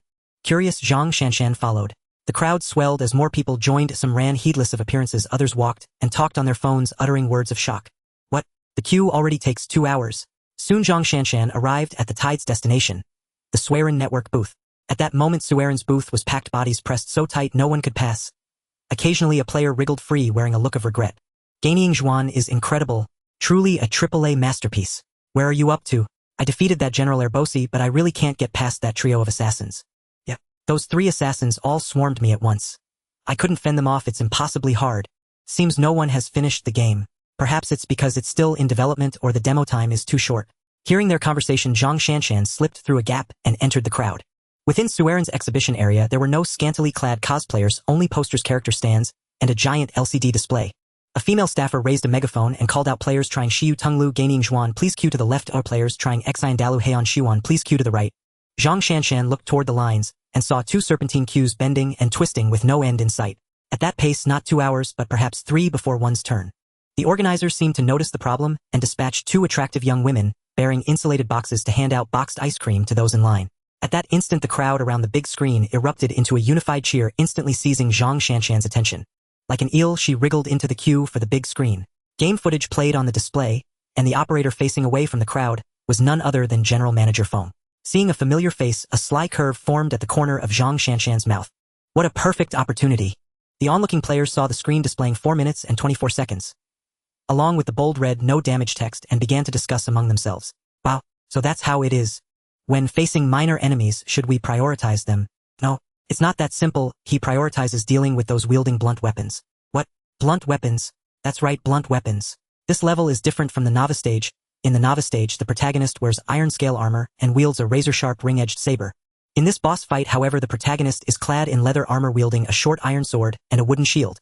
The wooden shield does not differentiate defensive directions, allowing it to block frontal attacks from either side. But the shield has a high chance of breaking when blocking blunt attacks. Once the boss fight starts and our shield gets smashed facing General Albers, who also wields a sword and shield, will basically lose. However, the next level will be the real challenge. The protagonist's weapon will be a spear, while the opponents will be 3 assassins armed with short swords. These 3 assassins will disperse and attack from different angles, making them quite difficult to handle. So far, it seems no one has ever cleared this level. Sigh. Don't say any more. It has begun. At that moment, the LCD screen transformed from a foreign military camp to a desert under the moonlight. The place was silent, with only a gentle breeze carrying fine sand dancing in the moonlight. The protagonist, dressed in a pure white robe, tightly gripped a spear, the red tassel waving like a grand flag under the moonlight. At the edge of the desert, 3 mysterious masked assassins appeared. They wore tight-fitting indigo bodysuits, their heads wrapped in scarves revealing only sharp eyes. The twin short swords in their hands glinted with a cold light in the moon's glow like swift flashes of lightning. A tense atmosphere enveloped the air, as if everything were to freeze in this silence. In the next moment, the 3 assassins suddenly scattered, swiftly approaching the protagonist with agile movements, causing the sand beneath their feet to stir up, creating a spectacular scene of flying sand and stones. The protagonist stood firm in the desert, the raised spear appearing exceptionally sharp under the moonlight. In the next second, he fiercely thrust the spear at the oncoming assassin, the spear tip striking against the sword blade, forcing it back. Meanwhile, another assassin took the opportunity to approach the protagonist from the left side, launching a sudden stab. However, at that moment, the protagonist swiftly raised his spear to parry to the left, producing a ding sound as if triggering some special rule. In the next second, the protagonist violently swept his spear, sending the assassins on both sides flying 10 meters away. The audience erupted with excitement, exclaiming, "Wow! Such gameplay exists. How did he manage that? I've never been able to pull it off." It's about defense. Look closely. When the enemy is about to strike, the protagonist suddenly defends. If successful, it triggers a ding sound, allowing for a special skill to be executed. I remember now. During the playtest of the first level, I triggered a similar skill. But the ring-edged saber triggered a kick. At that time, the protagonist kicked the enemy several meters away, and I was quite puzzled. Sounds a bit difficult. You first have to judge the direction of the enemy's attack and must defend at the exact moment of the attack. Wow. Once the enemy gets close, the spear becomes a bloodbath. That's insane. When the shared boss health bar of the 3 assassins was depleted, it triggered the execution animation. The protagonist suddenly performed a reverse thrust, piercing an assassin's chest, then, using force from his waist, he lifted the spear and threw the body at another assassin, knocking him to the ground. Immediately afterward, the protagonist struck like a dragon, piercing the throat of the 3rd assassin, blood spraying. The assassin who was knocked down realized the danger and was about to turn and flee, disregarding his comrades. In the next second, the protagonist threw the spear like a javelin, piercing the fleeing assassin's abdomen, pinning him to the ground. The screen then faded to gray, and bold red letters, reading "No damage," appeared in the center, with the clear time displayed below: 3 minutes and 11 seconds. Impressive. Instantly, the audience erupted into applause, everyone cheering. That's amazing. Who is this? Which content creator is this? Which platform is this from, and what is the livestream room? Maybe it's an official tester. After all, such proficiency should not come from an ordinary player. However, just as everyone was curious about this person's identity, Zhang Shanshan suddenly rushed out and directly hugged Feng Qiming, who was facing away from the crowd. The onlookers, seeing such a beautiful girl, spontaneously threw themselves at her, each one emitting envious hisses. Wow. A master directly finds a partner. That's incredible. Is this happening right here? Instantly, the crowd grew even more enthusiastic, starting to cheer and create a momentous story in gaming history. However, Feng Qiming himself was somewhat stiff at this moment. He already knew who the person beside him was. During their first meeting, he thought this sister was just an ordinary reporter, never expecting her to be so enthusiastic and exuberant. "Mr. Feng, you are unusually dressed in a white suit today, and you've even shaved your beard clean and applied makeup. You surely wish to conceal your identity. Can I join you for a meal and perhaps do a special interview?" As a grand mage, Feng Qiming wouldn't behave like a naive young boy. He quickly said, "Could you let go of me first?" Seeing the young man in front of her soften, she proudly released Feng Qiming. Then Feng Qiming took out a pair of golden monocles from his chest pocket and skillfully put them on. He pulled out a white top hat from beneath his chair and then retrieved a cane from beside the chair. At this moment, holding the cane, Feng Qiming turned to face the crowd of players, raising his hands and shouting, "All right, everyone. All eyes on me. Look at me. I have an announcement to make. I am the president of Suiren Network Technology Co., Ltd. Feng Qiming." Instantly, there was a moment of silence. In the next second, the crowd erupted into cheers again. "Wow, it's actually President Feng. I remember that day President Feng appeared in the livestream of Lord Luohua wearing these monocles. Can anyone tell me why President Feng is wearing monocles? Maybe he's cosplaying as Kid the Phantom Thief? President Feng, can you reveal when Western Region's overview, The Legend of Gaoning, will be released? President Feng, Can I get your autograph? President Feng. President Feng. As Feng Qiming was about to leave, everyone quickly gathered around him. In front of the LCD screen, it quickly became empty, leaving only Zhang Shanshan, who was left disheveled in the wind. A grand entrance. CEO Feng arrives on site, showcasing the challenging boss battle of Western regions. Overview: the legend of Ganing, stunning the audience. CEO Feng strikes back, personally demonstrating Western regions. Overview: the legend of Ganing, at the exhibition, igniting enthusiasm and earning cheers from players. Explosion. CEO Feng displays his extraordinary skills, showcasing superlative maneuvers in Western regions. Overview: the legend of Ganing, making the female players fall in love at first sight. CEO Feng's stunning appearance and high-energy performance of Western regions. Overview: the legend of Ganing, sent the audience into a frenzy of cheers. The news of Feng Qiming demonstrating live at the venue immediately ignited the entire internet. As videos of Feng Qiming's gameplay surfaced online, countless players eagerly joined the discussion. I must admire CEO Feng. He excels in business and plays games exceptionally well. This live demonstration by CEO Feng of Western regions. Overview: the legend of Ganing, is truly an eye-opener. His gaming skills are simply like that of a professional player. This game is likely to become the game of the year. I can't wait to try it out. Do those CEOs who can only create trash pay-to-win games even play their own creations? CEO Feng is so handsome. He remains composed even when confronted by beautiful women. I'm in love. However, just as the topic heated up online, Feng Qiming returned to the exhibition venue. Today Feng Qiming sported a standard student haircut, wearing a cheap pair of plastic sunglasses, a white summer school uniform on top, deep blue autumn school uniform pants below, and cheap sneakers from a roadside stall.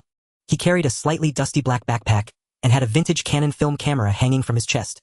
This camera was a bargain he found at the Yangpu Cultural Flea Market. A simple point-and-shoot powered by 2 AA batteries, still functional and older than Feng Qiming by over a decade. As mentioned in a skit, clothes are merely a layer of skin, a little dressing up for a rural kid. At this moment, no matter how you turned your gaze, you wouldn't recognize this impoverished student speaking in a Southern Standard Northeast dialect as Feng Qiming, the CEO of Suiren Network, who caused a stir yesterday at the venue. In fact, when Feng Qiming pretended to take a photo of a stunning female cosplayer, she turned away without hesitation, leaving behind a low-cursed loser. However, upon hearing such insults, Feng Qiming was not angry at all. Instead, he wore a broad smile. This indicated that his disguise was a great success, as no one could recognize him, thus not impacting his agenda. The first booth Feng Qiming passed was the dwarf game from Boss Sure. Seeing a female cosplayer with a pair of impressive assets, and the crowd gathered around, he shook his head and walked away. Feng Qiming had no interest in their game. After all, Giant Path is nearly the ancestor of all pay-to-win web games in the future. Even someone like Feng Qiming, who creates pay-to-win mobile games, should pay his respects to Boss Sure, calling him the patriarch. Feng Qiming continued forward, arriving at the next game company's booth. A group of brightly dyed, seemingly rebellious youths were dancing energetically to songs incomprehensible to normal people. Looking up, it was indeed Dog Game Network. Clearly, they were promoting the Korean game they represented, Street Dance Group. However, what caught Feng Qiming's attention was not these youths, but the nearby poster SD Gundam. His eyes lit up as he walked straight in. In the era of forums in his past life, there was a time when gaming forums competed for popularity, with World of Warcraft at the top and SD Gundam coming in second. This shows how strong the Gundam fanbase was back then. Feng Qiming couldn't help but get excited and joined the trial lineup for SD Gundam. 20 minutes later, Feng Qiming left the Dog Game Network booth, leaving behind a group of Gundam Seed players questioning their lives after being mercilessly defeated by the Clevel mob machine Iron Ball K. Are all the Federation's MS monsters? A Clevel mob machine just made our group of a level assault and Holy Shield players suffer endlessly. Continuing forward, Feng Qiming arrived at the Goose City game booth. The first thing that caught his eye was the poster for Hot Dance, followed by Disconnected City and Weak Warriors, and finally King of War. It was said that this was the real main event, while the currently hottest domestic game, Crossing the Ice Line, was merely a tribute to this Korean game. Without hesitation, Feng Qiming headed straight for the trial area of Disconnected City and Weak Warriors. After all, this was one of the most popular games in his past life. Looking at the outdated 4:3 pixelated graphics, the only map, Forest of Green and Sky City, along with 4 selectable difficulties, Ordinary, Adventure, Warrior, and King. Not to mention the main storyline that was almost devoid of plot, resembling a novice guide, and the experience points for leveling up, which had been artificially multiplied while the drop rate had been significantly reduced. The overwhelming stench of rotting cabbage hit his nostrils, forcing Feng Qiming to hurriedly leave the Goose City booth. After departing from the Goose City game booth, Feng Qiming passed by other booths where Pig Factory Games launched a 2.5D online game, Tang Dynasty Hero. Time Network released a popular online novel adaptation into a 2.5D online game, Trapped Fairy, and also heavily capitalized on the Three Kingdoms craze, announcing the first domestic true 3D online game, Red Cliffs, which has now joined the new folder. Finally, Feng Qiming arrived at the Jutsuin booth. In this world, Jutsuin had already completely turned into a shape resembling glass shards, leaving no chance for the Pig Factory to intervene. Looking around, Feng Qiming thought he was at a glass shard booth. At this moment, the Jutsuin booth was one of the most bustling aside from the Suiren booth. This was because they were offering trials of the latest expansion Soul Reaper for Diablo World, drawing countless Diablo fans to queue up. In addition to the Diablo trials, the Jutsuin booth also provided trials for the latest expansion Iron Boots Expedition of StarCraft 3. Feng Qiming arrived at the StarCraft trial area and attempted a local area battle. According to the story background, the Earth United Council belongs to the supporters of the pure route and thoroughly purged mutants and modified humans. Thus, the faction characteristics of the Earth United Council include the absence of psionic units and infantry units. The basic barracks is a heavy factory. It directly produces land mechas and heavy tanks, while the mining and construction units are the unmanned giant mining mules. The entire faction's weaponry is primarily quick laser represented in-game as red beam weapons with neither missiles nor tactical hydrogen bombs. Returning to the Suiren booth, standing in front of the promotional poster for Heartbeat Waltz, and seeing the words public test on December 22nd, a smile involuntarily appeared at the corners of his mouth. Clearly the mainstream games of the world seem to lag behind by a whole decade compared to his past life, but the impact on domestic online games and pay-to-win games seems minimal. The domestic market in 2010 is quite similar to that of 2007 and 2008 of his past life. Except without the catfish effect of World of Warcraft, domestic game manufacturers have tended to slack off, and there isn't a single 3D massively multiplayer online role-playing game MMORPG. This world is indeed becoming increasingly interesting. December had arrived. 2 months had passed since the exhibition. The Heartbeat Waltz was now fully completed and undergoing intensive internal testing. With the cheerful assistance of Yen Fangfang, the company's front desk receptionist, every conceivable design blind spot, no matter how unconventional, had been thoroughly resolved by the planning team. Just as preparations were underway for the public beta launch of the Heartbeat Waltz on December 22nd, a rare and devastating earthquake struck Sichuan province on December 5th, prompting 3 days of national mourning and the suspension of all entertainment activities. President Feng is donating 50 million yuan all at once, perhaps excessive. Lin, the executive assistant, wore an anxious expression upon hearing President Feng's decision. How much cash remains in the company's accounts at present? This year's primary revenue came from Mystic Museum, generating approximately 150 million yuan. A new continent, the Maoshan Exorcism Chronicles, continues to yield modest returns, under 10 million yuan. However, with rapid corporate expansion and your substantial investments across 3 major projects, our current liquid assets stand at 1.3 billion yuan. Given that sum, a donation of 50 million yuan hardly constitutes a significant burden. President Feng, this isn't merely about available funds. If you make such a high-profile donation, what message does it send to other companies? A towering tree invites the fiercest winds. Indeed, the envy of others is a universal human frailty. Very well, then let us proceed discreetly without fanfare or announcement. Then here's my proposal, President Feng. Lin wiped the sweat from his brow. We'll donate 10 million yuan under the name of Suiren Network, followed by another 10 million, and 20 million yuan under the banner of EU Studio, plus an additional 10 million. How does that sound? Why may EU Studio directly contribute 20 million yuan? Feng Qiming asked, intrigued by Lin's arrangement. EU Studio referred to the development team Igarashi had established in Shanghai to produce the sequel to New Continent. Though EU Studio is wholly owned by Suiren Network, its legal representative is Mr. Igarashi, a citizen of Japan. Regardless of the amount donated, such contributions will not provoke resentment from domestic peers. Very well. Very well. Oh dear. Feng Qiming assumed the matter was settled, only for unforeseen developments over the next few days to leave him utterly astounded. A woman from Shenyang, frustrated by the nationwide suspension of entertainment during the mourning period, recorded and disseminated an online video vilifying disaster-affected citizens, sparking immediate public outrage. Owing to the severity of her offense, she was detained for investigation. Yet what followed soon descended into surreal absurdity. Rumors swiftly proliferated online claiming she had lashed out precisely because she could not play Street Dance Squad during the mourning period, thus fueling her vitriol. Almost instantly, Goyo Network and Street Dance Squad became targets of mass condemnation. We demand immediate regulatory action to ban Street Dance Squad. It has cultivated a generation of misfits and cognitively impaired youth. That woman is but the most egregious example. Street Dance Squad is the root of all evil. Do not forget the principal culprit when condemning her. Countless young people have been brainwashed. It isn't just Shenyang. This garish lowbrow game has infected the entire nation of 1.4 billion. Immediately thereafter, mainstream media outlets seized upon the story, igniting an even greater firestorm. One that ultimately drew official censure. Even after Goyo Network issued swift clarifications and presented irrefutable evidence, their efforts proved futile.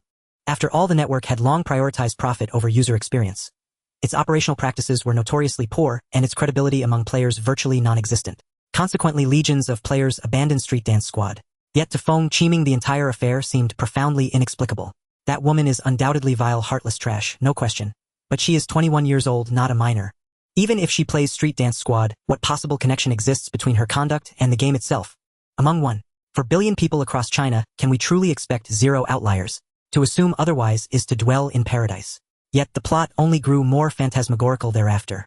On December 15th, Ching's Cuckoo Hot Dance announced its public beta launch, prompting an explosive barrage of advertisements that flooded every channel, swiftly drawing away large numbers of former street dance squad players. On December 17th, Feng Qiming sat coldly observing developments in his office, when a sharp knock sounded at the door. Enter. The door swung open and Shen Mengyun rushed in breathlessly, declaring loudly, President Feng. Concurrently, street dance squad's concurrent player count has plummeted catastrophically, while Cuckoo Hot Dance has seized the moment, attracting massive new traffic. This is a once-in-a-lifetime opportunity. Shouldn't we accelerate our server launch? Feng Qiming shook his head vigorously like a child's rattle upon hearing Shen's suggestion. Our scheduled launch remains December 22nd. No earlier, no later. There is no justification for hastening it by mere days, nor for profiting from such human tragedy. But President Feng, if we delay, won't all the players be absorbed by Cuckoo Hot Dance? Over the past 2 days, I've closely monitored Cuckoo Hot Dance. Its character models are appalling and its overwrought Korean pop aesthetic is nothing short of grotesque. By contrast, the Heartbeat Waltz surpasses it decisively.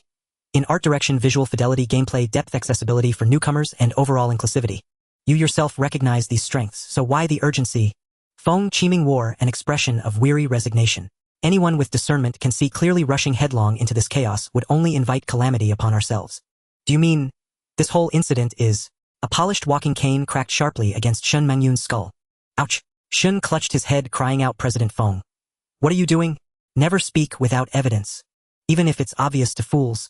Feng Qiming twirled the cane idly, as he continued persuading. Moreover, launching early would hold little strategic value. All premium advertising placements have already been secured by Cheng. Even if we launch today, we'd attract negligible attention. So prepare diligently for the December 22nd launch, and ensure flawless execution. Don't falter at the final hurdle. Watching Shen Mengyun depart, Feng Qiming furrowed his brow, then recalled the events of 2008 in his previous life, shaking his head slowly. History repeated itself. Goyo Network Street Dance Squad hemorrhaged players at a precipitous rate, while Cuckoo Hot Dance surged exponentially. Yet one critical variable had shifted. On December 22nd, the winter solstice, the Heartbeat Waltz officially entered public beta. Compared to traditional room games like Cuckoo Hot Dance, Heartbeat Waltz subverted everyone's preconceived notions about rhythm games. With a complete storyline and voice acting, the 3D cartoon characters leaning towards traditional anime styles make the popular Korean wave internet celebrities look dull in comparison. As the promotional CG was released, it immediately attracted countless players, including many male users. Even the usually low-profile streamer Lu Wawachan started a live broadcast under the encouragement of netizens. I say, are you sure you want me to stream this Heartbeat Waltz game? I've heard this game is a music MMO with a bit of an otome style. Lu Wa said. Produced by Suiren, how could a big shot not review it? Big shot, try it out for us. Slacking off while working, watching the big shot dive in.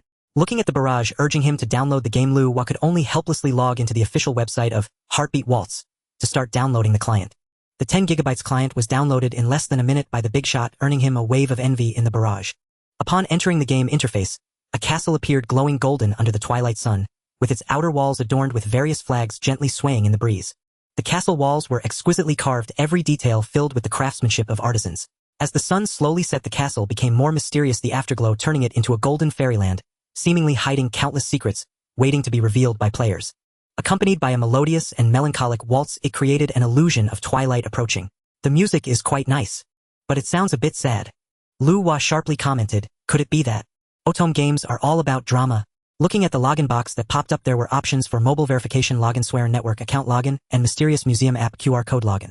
The big shot took out his iPhone and logged into the game using the mysterious museum app's QR code. Upon entering the game interface, a sci-fi transparent incubation tank caught his eye with a cute-looking black-haired girl floating in green transparent liquid. At that moment, the background music became tense and urgent, the screen shaking, intermittently flashing red lights and warnings. Warning, warning, abnormal landing point, abnormal landing point, warning, warning, planet rotation abnormal, warning, warning, gravitational parameters error, gravitational parameters error, warning, warning, the Inzi ship is about to crash. Emergency escape protocol will be initiated.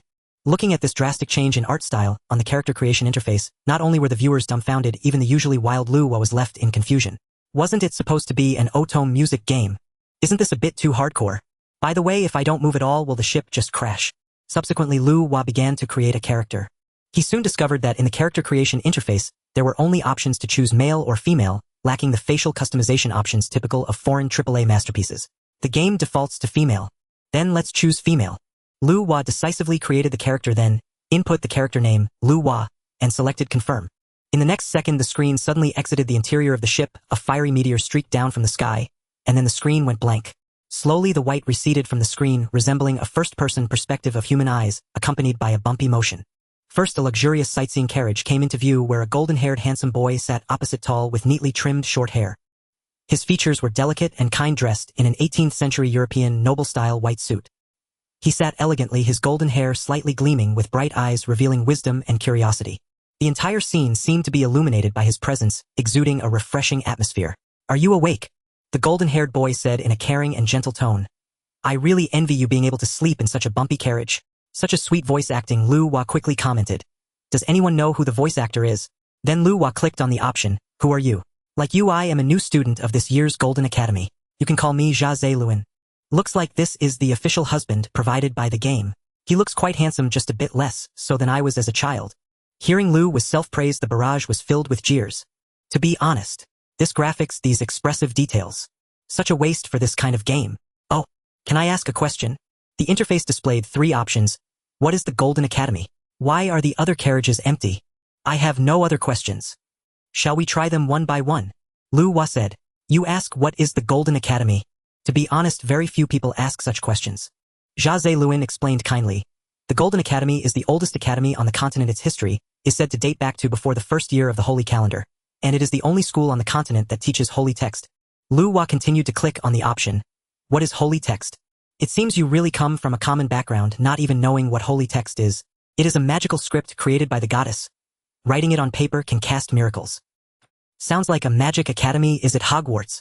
Lu Hua complained while clicking on the option. Why are the other carriages empty? Traditionally, all new students must gather at the Holy Valentine Cathedral and take the carriage to the Golden Academy together. However, most noble students nowadays are unwilling to endure the bumps of such antique carriages, so they report to the academy in advance. As the words fell, the carriage suddenly jolted, and a long red copper metal rod slipped out from the heroine's robe sleeve. Jia Luin quickly caught the red copper rod and said kindly, the dip pen for writing holy text is very fragile and should not be bumped easily. Oh, is this a copper dip pen? Is this a dip pen? Lu Hua continued to complain. I thought this was a wand. Then Jia Luin continued, can you trade me this copper pen? I can offer something better in exchange. Then 2 dip pens of the same length appeared in Jia Lun's hands, 1 golden and 1 silver. Both pens were intricately engraved with beautiful patterns and embedded with exquisite gemstones. Is this the halo? Lu Hua teased. Honest girl, did you drop this golden pen or this silver pen? Lu Hua then clicked on the option, why trade? This copper one is obviously worthless. Jia Lun slowly explained. My father once had a copper pen exactly like this one, and I hope to have one just the same. As the words fell, the screen instantly transformed into a browned memory perspective. The owner of the Aoshi Gold Pen Shop said, don't underestimate this copper pen. The last buyer was none other than His Majesty the Emperor of Maryland in the imperial capital. This official match is impressive. Is he directly a prince?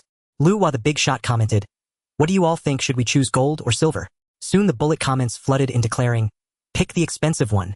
Alright, well, choose gold. Saying this, Lu Hua selected the gold option. However, Jia Lun cheerfully declared, I'll give you both. Immediately an item acquisition interface popped up notifying the player of the following. Quality blue item Maryland Royal Decorative Ink Gold Pen 1. Quality blue item Maryland Royal Decorative Ink Silver Pen 1. Feelings are chosen at random. Then the scene shifted and the carriage stopped in front of a golden castle, the same castle seen on the game login screen. The heavy drawbridge slowly descended and the gilded painted doors gradually opened. The female protagonist and Jia Lun stepped onto the drawbridge, walking side by side into the depths of the castle. On both sides of the path leading to the castle hall stood fully armored honor guards, and then a melodious choir echoed in the background. Is there anyone who can translate this? What are they singing? Is there anyone good at English? I can't understand. It shouldn't be English. Is that Japanese? Just as the audience begged for a translation, Lu Hua directly interjected. This song seems to be in Icelandic. The lyrics essentially repeatedly praised the Golden Academy. Following this, a grand gilded door swung open, revealing a splendid hall filled with golden brilliance. This grand hall was 3 stories high, with chandeliers flickering, illuminating the entire hall as if it were daylight. Opposite was a spectacular, enormous stained glass window 3 stories tall, made of various colored glass pieces, depicting an exquisite painting. At the bottom of the painting was a high platform where the lecturers of the Golden Academy sat. A purple embroidered carpet unfolded down the steps of the high platform, with neatly arranged round tables on either side, filled with various students, creating a solemn and dignified atmosphere. This scene is completely on par with Hogwarts in the movies. That stained glass is so beautiful. I want to take a picture. Hogwarts of the Golden Academy. So beautiful. It has that magical school vibe. However, before everyone could finish their admiration, the mocking remarks from NPCs shattered the stunning tableau. Hey, ladies and gentlemen, this year there are actually 2 fools riding in a carriage. Maybe they sold their family fortune just to get this introduction letter. Instantly, the air of wealthy nobles looking down on poor commoners made the bullet comments exclaim, "Too realistic. Too dark. Give us back the fairy tale world." Then Jia Zilan pulled the female protagonist's sleeve and approached a round table with an empty seat. On the round table lay a variety of delicacies, a feast for the eyes with truffles emitting an enticing aroma, exquisite steaks freshly served, and caviar nestled in various luxurious pastries. However, at this round table sat only a beautifully dressed young girl with golden curls cascading over her shoulder, skin as white as snow and eyes sparkling with wisdom like a fairy from a painting. The moment this girl saw Jia Zilan, her face lit up with excitement at the arrival of happiness, but when she spotted the female protagonist being pulled along, she looked as if she had caught her boyfriend cheating and angrily questioned, "Who is she?" "She is this year's new student." Jia Zilan then introduced the female protagonist, saying, "This is Yin Lijia." "Humph, no surname." "Yin Lijia," Jia Zilan said with a serious expression, then turned to the female protagonist saying, "My friend has always been overly proud. Please don't take it to heart. I apologize to you on her behalf." "Your Highness." Yin Lijia instinctively covered her mouth, then glared angrily at the protagonist. "How dare you let the noble apologize to you, a no-name?" 2 options appeared. What is a no-name? Is it my fault? Lu Hua decisively chose, what is a no-name? Soon this hidden identity, Jia Zilan explained. This is a term used by nobles to insult those of common birth. You may not know, but the original nobles of the empire were bestowed surnames written in holy script by the goddess, and those without a surname, well, let's just say it's not a good term. At this point, Jia Zilan skillfully changed the topic, saying, "By the way, can you waltz? Every night at the Golden Academy there is a ball, and waltzing is the most important means of socializing. If you can't do it, you'll find it hard to get by." Following this, the screen presented 2 options. What is a waltz? I can only perform aerial splits. Out of mischief, Lu Hua chose, I can only perform aerial splits. This not only garnered a wave of bullet comments saying 666, but also drew Yin Liji's contempt once again. "That's not good. After dinner, the ball starts. You must learn it within half an hour. Come on. It'll give you special training." Yin Lijia, as part of the apology, "You come help too." As the initial story plot concluded, Lu Hua finally arrived at the beginner tutorial stage. Like an RPG game team-up interface, on the left side are the half-body images of characters with Jia Zilan and Yin Lijia arranged like character cards, while the center of the large screen displayed a lavish banquet hall. At this moment, the female protagonist stood in the center of the room, seemingly in a bit of a daze. "Now I will be your dance partner. Please drag me to your side." The half-body image of Jia Zilan said, "Generally, dancing requires 1 male and 1 female. An interface popped up with a prompt indicating that the player should drag Jia Zilan's half-body image into the dancer position next to the female protagonist, and added, "Each character has their own stage skill, and only the appearing dancer can use their stage skill." Following the prompt, Lu Hua dragged Jia Zilan next to the female protagonist. "Humph, no name. This young lady will make an exception and graciously allow you to dance with His Highness. Lord Jia Zilan, drag me behind you, and I will guide your dance steps." An interface popped up again indicating that the player should drag Yin Liji's half-body image to the audience position behind the female protagonist, and kindly reminded, "Each character has their own audience skill, and only as an audience member can you activate the audience skill." Following the prompt, Lu Hua dragged Yin Lijia behind the female protagonist. "Alright, we can start dancing now." Jia Zilan continued, "Let's choose the simplest song, Golden Academy, and click the largest start button on the right." However, Lua, the big boss, did not click the start button, as per the beginner's tutorial, but instead attempted to replace Yin Lijia with Zalian. "You nameless one, is your head filled with straw? Lord Zalian told you to click start, not me." Listening to Yin Liji's reprimand, Lua awkwardly smiled and said, "If I create a male protagonist, wouldn't I be dancing with Yin Lijia right now?" However, the entire screen was filled with various bullet comments. "Ha ha ha. 6666. So happy to see the big boss being scolded." Subsequently, Lua clicked to enter the game interface. Following the guided tutorial, Lua understood the basic operations and learned about the stage skills of the female protagonist and Zalian. The female protagonist's stage skill is called Shining Determination, which slightly increases the tolerance rate and ensures that key mispresses do not reset the combo count, but the combo score multiplier reward is reduced. Zalian's stage skill is called Royal Dance Steps, which requires no operation, as Zalian will automatically dance along, and the score will be equivalent to 75 of the other partner's score during calculation. Under normal circumstances, both hands need to operate the 8 keys ASDW and JKLI simultaneously, but due to Zalian's appearance, players only need to operate ASDW or the 4 directional keys, thus reducing the difficulty by half. Moreover, since the song Golden Academy is very simple, as long as it is not the first time playing the game, there is almost no chance of making a mistake. However, the big boss is indeed a big boss. His ability to play tricks is strong. He deliberately pressed the wrong key, and the female protagonist stepped on Zalian's toe, causing Zalian to suddenly exclaim, "Ouch." It turns out that in Heartbeat Waltz, pressing the wrong key can step on the dance partner's foot, which made many players laugh out loud. Ha ha ha. I'm dying of laughter. Can it be done like this? 666. The beginner's tutorial ended and the next segment of the storyline began. This segment of the storyline is quite simple. The noble students look down on the female protagonist from a common background. Under various cold jibes, the female protagonist initiated a challenge and ultimately succeeded in showing off, making her opponent convinced. As the first formal game, the rewards are also very generous. In addition to the base currency copper pfennigs, there is also the currency silver gushen used for draws. Most importantly, there are 2 4-star character cards, namely Zalian and Ligia.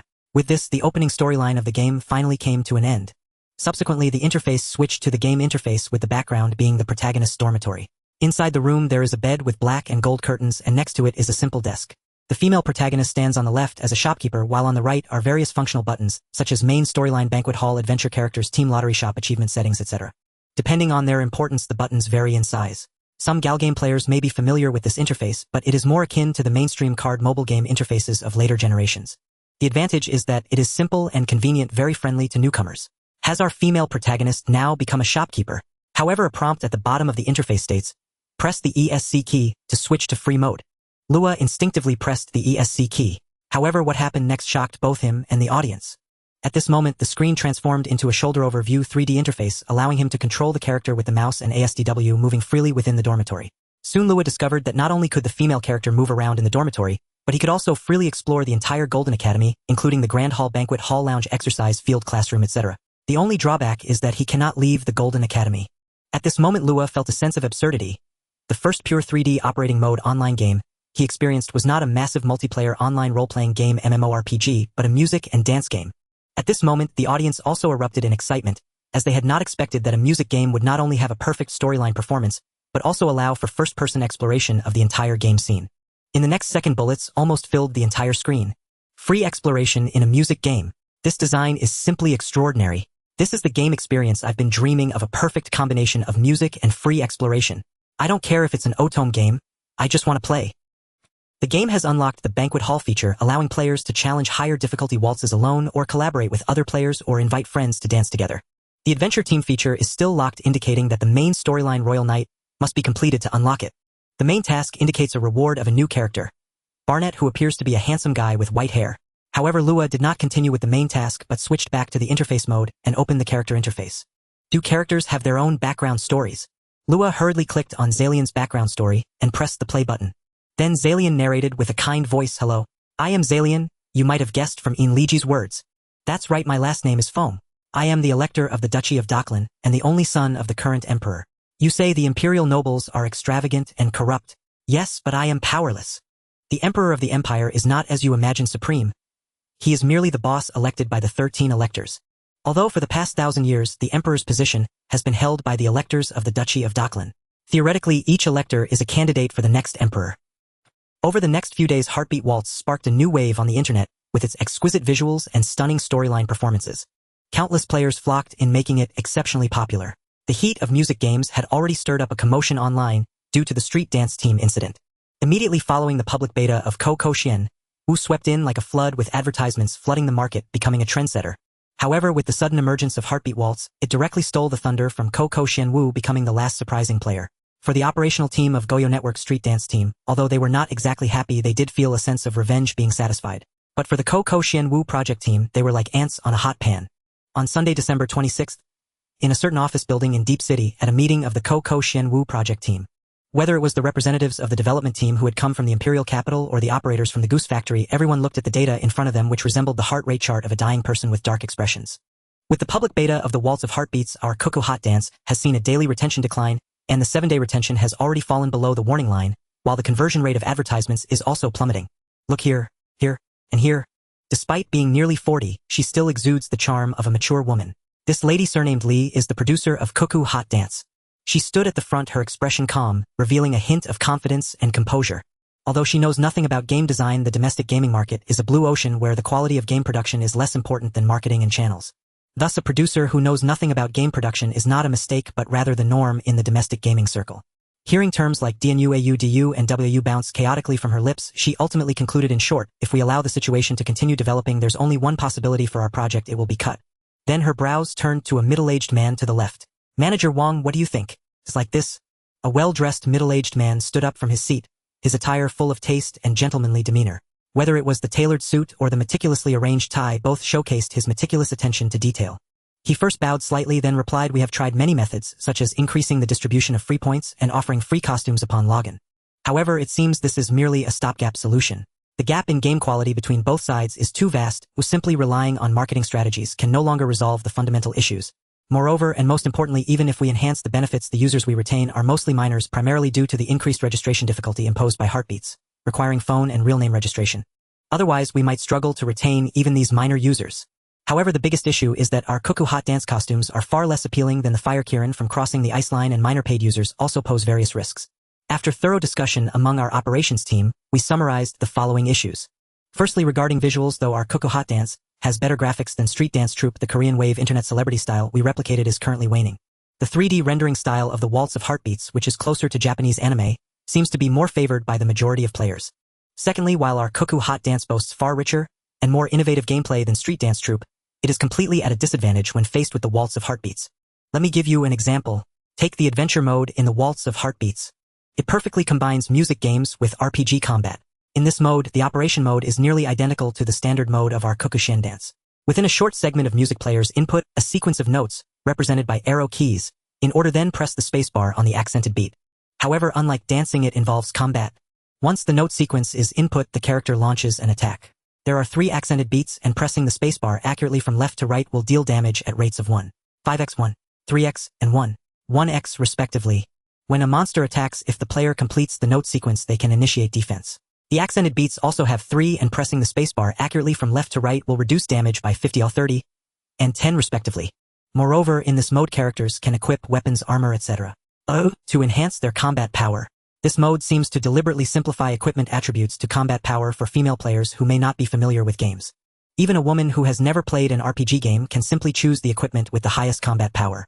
Lastly, our cuckoo hot dance completely learned from Street Dance Troupe in game design, making some minor innovations on top of that. However, the Waltz of Heartbeats has taken an entirely different new path, merging traditional RPG combat elements, gal game narrative performance elements, virtual idol elements, and traditional rhythm game mechanics to create an unprecedented new game. In summary, our operations team believes that the current situation is entirely unrelated to operational decisions. Just in terms of the game client, our cuckoo hot dance is merely 1.5G in size, while the Waltz of Heartbeats is over 10G, with a difference of more than 6 times. If it weren't for the Waltz of Heartbeats, it would be effortless for our cuckoo hot dance to defeat Street Dance Troupe and secure the top position in rhythm games. However, given the current situation, our operations team believes this stems from insufficient progress estimates at the project's inception. As Manager Wang concluded his lengthy speech, the atmosphere in the whole meeting turned tense. Clearly, the operations team had thoroughly shifted the blame onto the development team. Producer Lee nodded. Evidently, as a producer from the operations team, despite knowing nothing about game production, she still instinctively trusted the conclusions drawn by the operations team. However, she did not draw immediate conclusions, but instead turned her gaze towards the distant RD team. The leader of the development team was a balding, middle-aged man. He was the project manager for the entire cuckoo hot dance and came from a programming background. Although he was unsure if the blame lay with his development team, he instinctively stepped forward to mediate. "I say, dear colleagues in the operations team, we initially ensured to meet all your requirements with quality and quantity. You see, I have hardly any hair left. How about you see if there are any new requirements you could propose, and we can go back and make some changes." According to the standard game development process prior to the game's launch, everything regarding game design is directed by the planning team. However, in the domestic environment, it is common for bosses, operations teams, and even programmers to intervene in game design. Especially in game companies that started as proxy firms, it is a common occurrence for operations teams to directly interfere with the planning team's designs. "The art style cannot change," said a plump man with long hair and a beard. "This art style was decided from above. That leader really likes this Korean wave style." After producer Lee heard that it was mandated from above, she directly ignored the issue with the art style, and then turned to the chief planner and chief programmer, questioning, "If the project were to copy the Waltz of Heartbeats, how long would you need?" Upon hearing the question, the lead programmer and lead designer from the Beijing project team exchanged bewildered glances, their eyes locking onto producer Lee, as if silently asking, how did such a fool ever rise to become a producer? The lead designer, surnamed Zhang, was just 30 years old. He wore a casual, comfortable outfit, unremarkable in every way, devoid of flashy designs or luxurious fabrics, embodying simplicity and understated practicality. Yet Wang, the operations manager, immediately interjected. Suiren Network conducted a large-scale recruitment drive in September, hiring numerous designers for the Heartbeat Waltz project. Its total development time should not exceed 4 months. Hearing that only 4 months were required, producer Lee nodded approvingly and addressed the team. "Very well. Return to your posts and overhaul cuckoo dance within 4 months. My expectations are modest, simply replicate Heartbeat Waltz down to the last detail. At this directive, not only the lead designer and lead programmer grew unsettled, the project manager and lead artist also grew visibly anxious. That's impossible. Even with round-the-clock work, we couldn't complete it in 4 months. Then how did Suiren manage it? Are they operating on a 008 schedule? Manager Wang retorted. I've reviewed Suiren Network's recruitment data. Lead designer Zhang replied. Their September hires were predominantly narrative designers. Writers tasked solely with enriching the game story content. Much of that work had likely been completed long before these 4 months even began. These 4 months merely involved integrating pre-existing assets. To claim they built an entire game from scratch in that time is profoundly misleading. 4 months is more than sufficient to build a full-fledged game. Manager Wang declared emphatically. Many teams in Acheng deliver polished products from conception to completion in as little as 1 month. Can those possibly be compared? What you're describing is mere reskinning. Suiren's title is an entirely original genre. Just consider its file size. Heartbeat Waltz alone occupies a staggering 10 gigabytes. Excuses. Yes, it is 10 gigabytes, but voice acting and animated CG sequences account for the bulk. Its actual core assets barely exceed 3 gigabytes. Animated CG. Every narrative sequence in Heartbeat Waltz is rendered in real time using dynamic 3D models. Real-time rendering. Manager Wang paused stunned, then challenged. Do you mean their cutscenes are performed live by 3D models? Just like Western AAA titles? Precisely. Who are you trying to fool? Suiren Network has existed for less than a year. Where would they possibly acquire such technology? You're dreaming. Have you even visited Suiren's booth at this year's Golden Week Shanghai Interactive Entertainment Expo? Lead designer Zhang shot back incensed. Their Western region's compendium, The Tale of Ganing, is a bona fide AAA title. Calling something AAA doesn't make it so. It's just empty rhetoric. Why be impressed? Silver Mountain promised a AAA martial arts action game, The Chivalrous Affection, The Legend of Xia Yuding, yet each year delivers nothing but another teaser CG. Merely amusing its fanbase like trained monkeys. Where is the real investment? All resources flow into online games. In this era, who still undertakes single-player titles? Grueling, thankless endeavors. Yet Suiren Network has already launched a wildly successful single-player title. New Continent, The Taoist Exorcist of Maoshan, sold 10 million copies. Even on DC2, the most rudimentary platform. New Continent is an online game. Can it run offline? You must be delusional. Fine. Call it what you like. I won't argue further. Lead designer Zhang adopted an expression of weary disdain, as though refusing to waste breath on folly. But what about Western region's compendium, The Tale of Ganing? That qualifies surely. At the expo, they presented a fully playable demo. A demo is merely a demo. Perhaps a mod layered atop another engine merely repackaged with new skins. How could that possibly be true? Why not? Have you obtained their installer? Reverse engineered it? Among all domestic developers which possesses such capability. Moreover, its official release is slated for next winter. Yet everyone knows AAA development demands 3 to 5 years. Even optimistically, their timeline spans barely 18 months. Anyone with common sense knows that's utterly unfeasible. Manager Wang, have you never heard of a game engine? The lead programmer, no longer able to remain silent, chimed in. Of course I know engines. But why haven't you built one? Where would we find the capital to develop a proprietary engine? Acheng acquired your company for tens of millions. Yet this is the caliber of product you deliver. Wasn't this developed precisely to your specifications? And dare you speak of tens of millions? At this, lead designer Zhang erupted, springing to his feet and slamming both palms onto the table with a thunderous crash. His eyes blazed with fierce intensity as he demanded, voice ringing with indignation. Tens of millions. Tell me, how much of that sum was allocated to marketing? Did even 5 million yuan reach our RD team? Your operations division claimed 90% of the budget, and many advertising channels you build us for are wholly owned by Acheng itself. You extracted nearly 30 million yuan through such maneuvers. Dare you deny there's foul play here? Why shouldn't internal channels generate revenue? Why do other project teams receive them free of charge? Doesn't advertising for third parties yield profit? I care not for your internal machinations. I state this plainly: if your operations team insists on achieving Heartbeat Waltz level quality, you'll need no less than 200 million yuan. Anything less is pure fantasy. 200 million. Don't choke on your own bravado. 200 million in RD alone. Then how much for marketing? 1800 million. Could you even liquidate Suiren Network and raise 2 billion? Is your entire operations department riddled with corruption? Who decreed marketing budgets must be 10 times RD? For a 200 million yuan project, 50 million for promotion is more than adequate.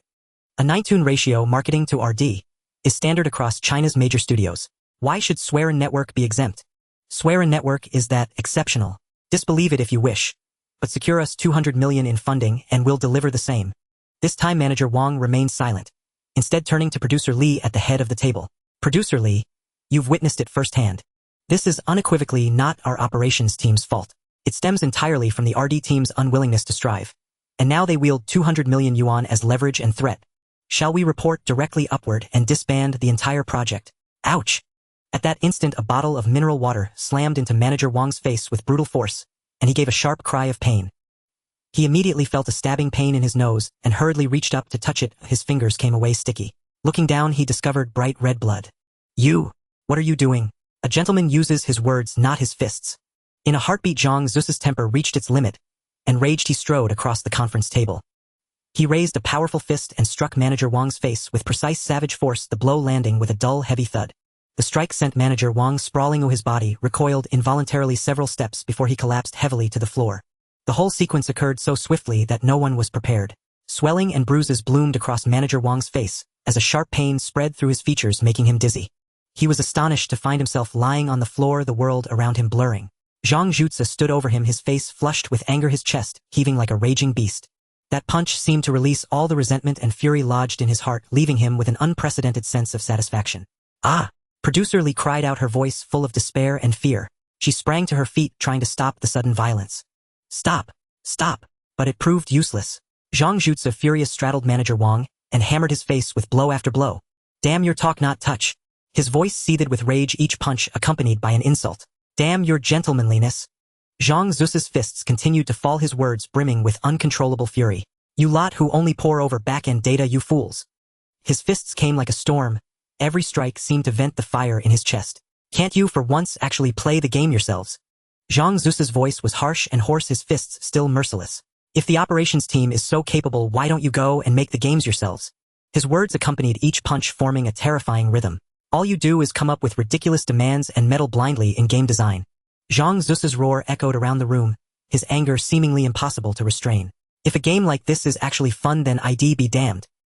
His voice grew hoarse, yet his fists kept coming. And you dare to dump all the blame on me? The next day, in the Suiren Network office, Feng Qiming was composing posts for Weibo and Twitter. A sudden urgent knocking sounded at the office door. Come in. The door opened and Shen Mengyun hurried in holding a newspaper, shouting, Mr. Feng. It's bad. Something terrible has happened. What is it? Look at this. Saying so, Shen Mengyun held out the newspaper with both hands. Feng Qiming took the paper, the masthead.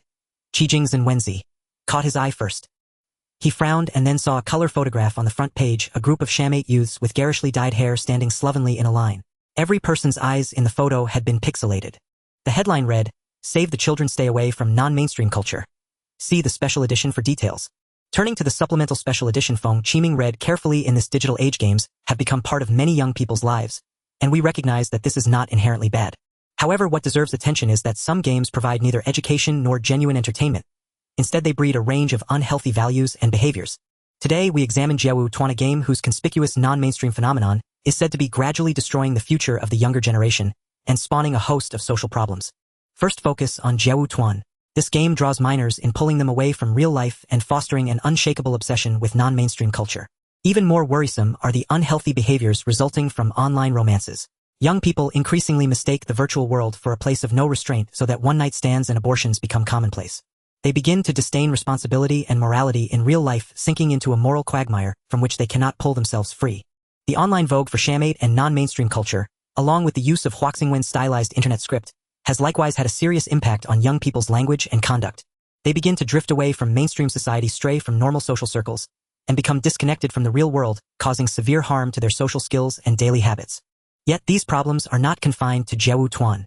Other similar titles, such as Kuku Riwu and Xintiao de Yuan Wuku, exhibit the same issues. An excessive emphasis on online romance and non-mainstream culture negatively affects the healthy growth of the younger generation.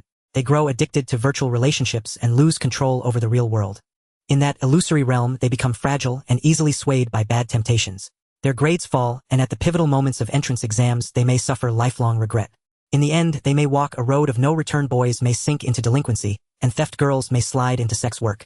The article blames games like Jiawu Tuan for leaving young people lost and unable to extricate themselves. To save our children, we must act urgently. These games have already harmed the future of a generation. Let us urge the relevant authorities to ban the games that cause social problems, protect our children, and guide them away from online romance and non-mainstream culture back to real life. Only in this way can the next generation possess a healthier, more positive and hopeful future. Having read the full report, Feng Qiming's brow tightened into a deep furrow. He asked, "Is it only Qijing and Wenzi?" "No, Mr. Feng." Shen Mengyun shook his head. "Many print outlets like Nanshin Rican and others published similar reports today.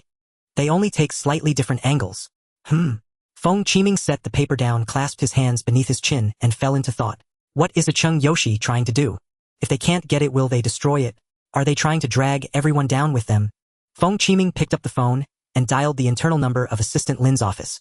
"Hello, Assistant Lin. I asked you to have the news company keep an eye on Dogplay Network and Goose City Games." "What? You have new information? What? You're about to report? Then good, send the data to my office." After hanging up the phone, Feng Qiming browsed the internet to get a sense of public opinion. A few minutes later, there was another knock at the office door. Assistant Lin walked in, handing a stack of printed A4 papers to Feng Qiming. "Mr. Feng, this is the latest news from the news company." Feng Qiming took the materials and skimmed through them, his forehead breaking into a cold sweat. He had heard that Goose City was rife with internal factions, and seeing it for himself today confirmed it. The development team and operations team of Co Dance were directly engaged in an all-out battle. Was that even acceptable? There were even rumors about disbanding the branch in the capital responsible for developing Co Dance. Was the branch in the capital really in such a state of panic that they couldn't focus on their work? It seems like it's not a big deal. Feng Qiming tidied up the papers and materials. "I'll handle the rest." After seeing Assistant Lin and Shen Mengyun leave the office, Feng Qiming decided to reorganize his thoughts. Theoretically, there could be three parties behind this incident. First, there's Dogplay Network. As the biggest victim in this whole affair, they would surely be both angry and resentful towards their competitors. Seeing their represented game decline, it wouldn't be out of the question for them to choose to go down together with their enemy. But whether Dogplay Network actually had the strength to do so is another matter. Even if they resorted to such self-destructive measures and called upon the Iron Fist, it would likely first strike them, and only then would the aftershocks affect Co Dance and Heartbeat Waltz. Next is Goose City Games. Although there is no evidence proving that Goose City Games is behind the scenes without Suiren Network, Co Dance would undoubtedly be the biggest winner. From the overwhelming advertisements by Goose City Games and their generous marketing giveaways, it is clear that Co Dance harbors ambitions to dominate the domestic rhythm game market. However, no matter how they calculated, Goose City Games never expected to be the mantis stalking the cicada, while Suiren Network was the oriole behind. Heartbeat Waltz crushed the popularity of Co Dance with overwhelming force. It was as powerless as how Legend faced World of Warcraft in its previous life. And now, due to unsatisfactory operational data, a conflict broke out between the headquarters operations team and the branch's development team. The result would inevitably be numerous problems in the development of subsequent versions. Therefore, Goose City Games chose to cut their losses and prevent potential competitors from profiting, which is not a difficult decision. After all, Goose City Games is the type that thinks seeing that kid make money is harder to bear than losing money myself. Lastly, one cannot completely rule out the possibility that the Qijing newspaper and Nanshin Daily are collectively having a meltdown. After all, they are like a pack of mad dogs biting whoever they see, and it is perfectly normal for them to swarm in when attracted by the hype. However, if Feng Qiming were to rank the aforementioned three possibilities, it would definitely be Goose City Games' collective meltdown. Dogplay Network. Putting away the papers and materials, Feng Qiming left his office and approached Manager Li's office. "Knock, knock, knock. Come in." Feng Qiming pushed open the office door. Manager Li, who was drinking tea and reading the newspaper, saw the newspaper in Feng Qiming's hand and smiled broadly. "Are you here to return the newspaper?" "Ah, is this your newspaper?" "Otherwise," Manager Li said with a beaming smile. "Do you think Shen Mengyun would buy a newspaper?" "That's true." Feng Qiming pushed all the newspapers and materials to Manager Li, then sat across the desk and detailed everything he speculated from beginning to end. Don't worry, it's nothing." "How do you know?" "I've been drinking tea here for a whole year. I know the company inside and out by now. Last year, how much tax did our company pay? 500 million. That was after a 25 business tax paid in full. Moreover, all employees in our company pay personal income tax and social insurance, according to the full salary, with no tax evasion whatsoever. If the tax bureau awards a tax model, that wouldn't be excessive, right? If such a model company were to be hit by the Iron Fist, the tax bureau would be the first to object. Upon careful consideration, this made sense. But the problem is the real world often lacks reason. You should know, in my past life, the 2009 change of agency for World of Warcraft led to a fierce clash between two major departments. Such situations where celestial beings fight and mortals suffer are sometimes truly unavoidable. But I'm not afraid of accidents, or I'm afraid of what if. Then we'll talk about it when something happens. At that time, I'll personally go out to run around. All right? Feng Qiming nodded. When the time comes, the public relations fee. Forget about the public relations fee. That's considered corruption. Manager Li's head shook like a rattle. However, some personal favors will definitely need to be returned at that time. Good. Feng Qiming nodded heavily. As the third-generation heir of the factory, he somewhat understood what managerly meant by returning favors. In the past planned economy era and dual-track system factories were not allowed to have financial transactions with each other because every penny earned by the factory belonged to the state. But if Factory A urgently needed certain products from Factory B, it didn't necessarily have to use money. For example, ration slips for scarce goods at cost or ex-factory prices extra quotas for scarce goods, solving employment for the children of leaders, etc. could all serve as bargaining chips. The quality of a leader can be judged by the conditions they choose for exchange. If it involves the first two, such as getting scarce goods like pork pastries or candy, then all factory workers could have a prosperous year. If it involves the latter, well, on the internet media outlets like Qijing Newspaper and Nanqing Daily published the full text of Save the Children Stay Away from Non-Mainstream, although countless internet trolls praised it in the comments. But in this era of the internet, the youth were even more formidable. Even if several media maintenance staff had 8 hands, they couldn't delete all the comments from young netizens. Everyone knows what kind of entities these media are. Therefore, a crowd of netizens completely disregarded propriety, directly spitting sweetly and sending warm greetings to the female family members of the newspaper. However, at that moment, a normal comment suddenly caught everyone's attention. Suiren Network has posted 3 tweets and is ready to confront Hedon. This is the first Weibo post issued by the official Weibo account of Heartbeat Waltz. Dear players, thank you for your love and support for Heartbeat Waltz. We are very pleased to announce that the global domestic and overseas registered users have surpassed 100 million, with a peak daily online count exceeding 10 million. This moment belongs to you and to us. To express our gratitude for your support, we have decided to hold a grand celebration event.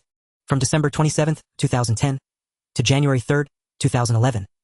As long as you log into the game during this period, we will gift you with lottery currency in Gushin 2800 and 2 exquisite outfits. They are Dance of Blossoms for the character In Ligia and Royal Attire for the character Jia Luin. This is a small gift from us to express our sincere gratitude. Thank you once again for your support. Without you, there would be no Heartbeat Waltz today. Let us continue to enjoy the charm of music and dance together, creating more wonderful memories. Wishing you a pleasant time in the game. Below this Weibo post are 2 images. They showcase the outfits Dance of Blossoms and Royal Attire. In the visual of the outfit Dance of Blossoms, In Liji's golden curls cascade down her shoulders, harmonizing beautifully with the long dress adorned with vibrant green flowers. Wearing a splendid floral crown atop her head, she resembles a forest fairy. This outfit not only imparts her a noble aura, but also exudes a refreshing natural beauty.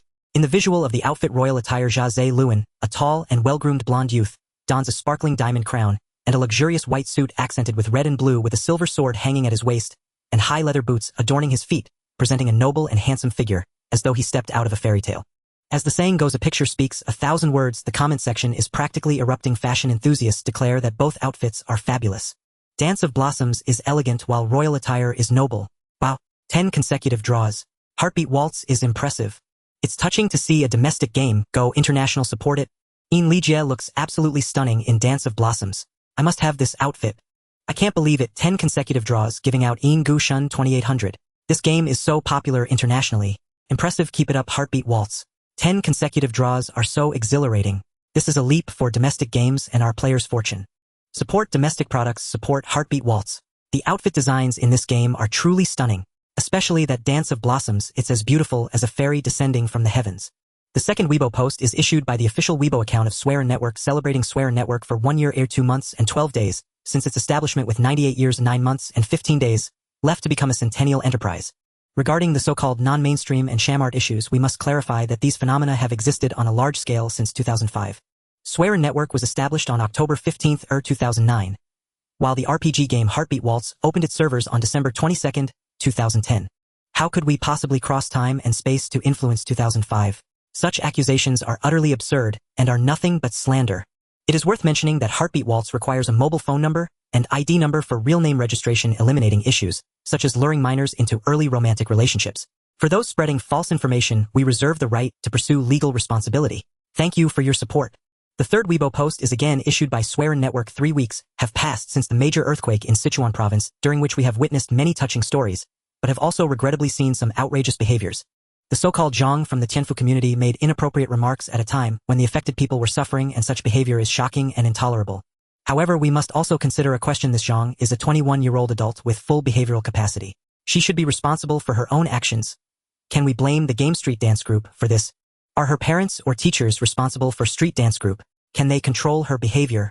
Why is it being spread online that she made inappropriate remarks because she couldn't play Street Dance Group? What happened after the Zhang incident? What we need to ponder is, are there hidden hands manipulating public opinion behind the scenes? With the release of these 3 Weibo posts, the entire internet has erupted, sparking countless discussions among netizens. Damn. You ask what happened after the Zhang incident? Isn't it the public testing of Goose City Games' Hot Dance? So are Goose City Games' underhanded tactics backstabbing Dog Game Network Street Dance Group? But currently the biggest beneficiaries seem to be Suiren Network's Heartbeat Waltz. Even if we assume the biggest beneficiary is the real culprit, it's still Suiren. You above, you're so foolish. Heartbeat Waltz is an RPG game. It's not even in the same league as Street Dance Group and Hot Dance. Moreover, in terms of quality, Heartbeat Waltz is crushing these 2 games. F2A can guarantee a win. Why resort to such underhanded tactics? What the hell is RPG? It has values, storylines, characters, and battles. How can it not be an RPG? Moreover, look at this image. This is Suiren Network's poster from this year's Interactive Entertainment Expo in Magic City, featuring the character Ian Ligia from Heartbeat Waltz, and the announced public testing date was indeed December 22, 2010.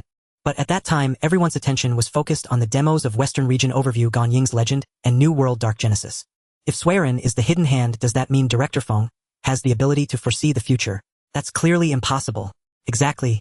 If Suiren were behind the scenes, would Qijing Newspaper and Nanqing Daily still be howling here like they lost their father? What are they howling about?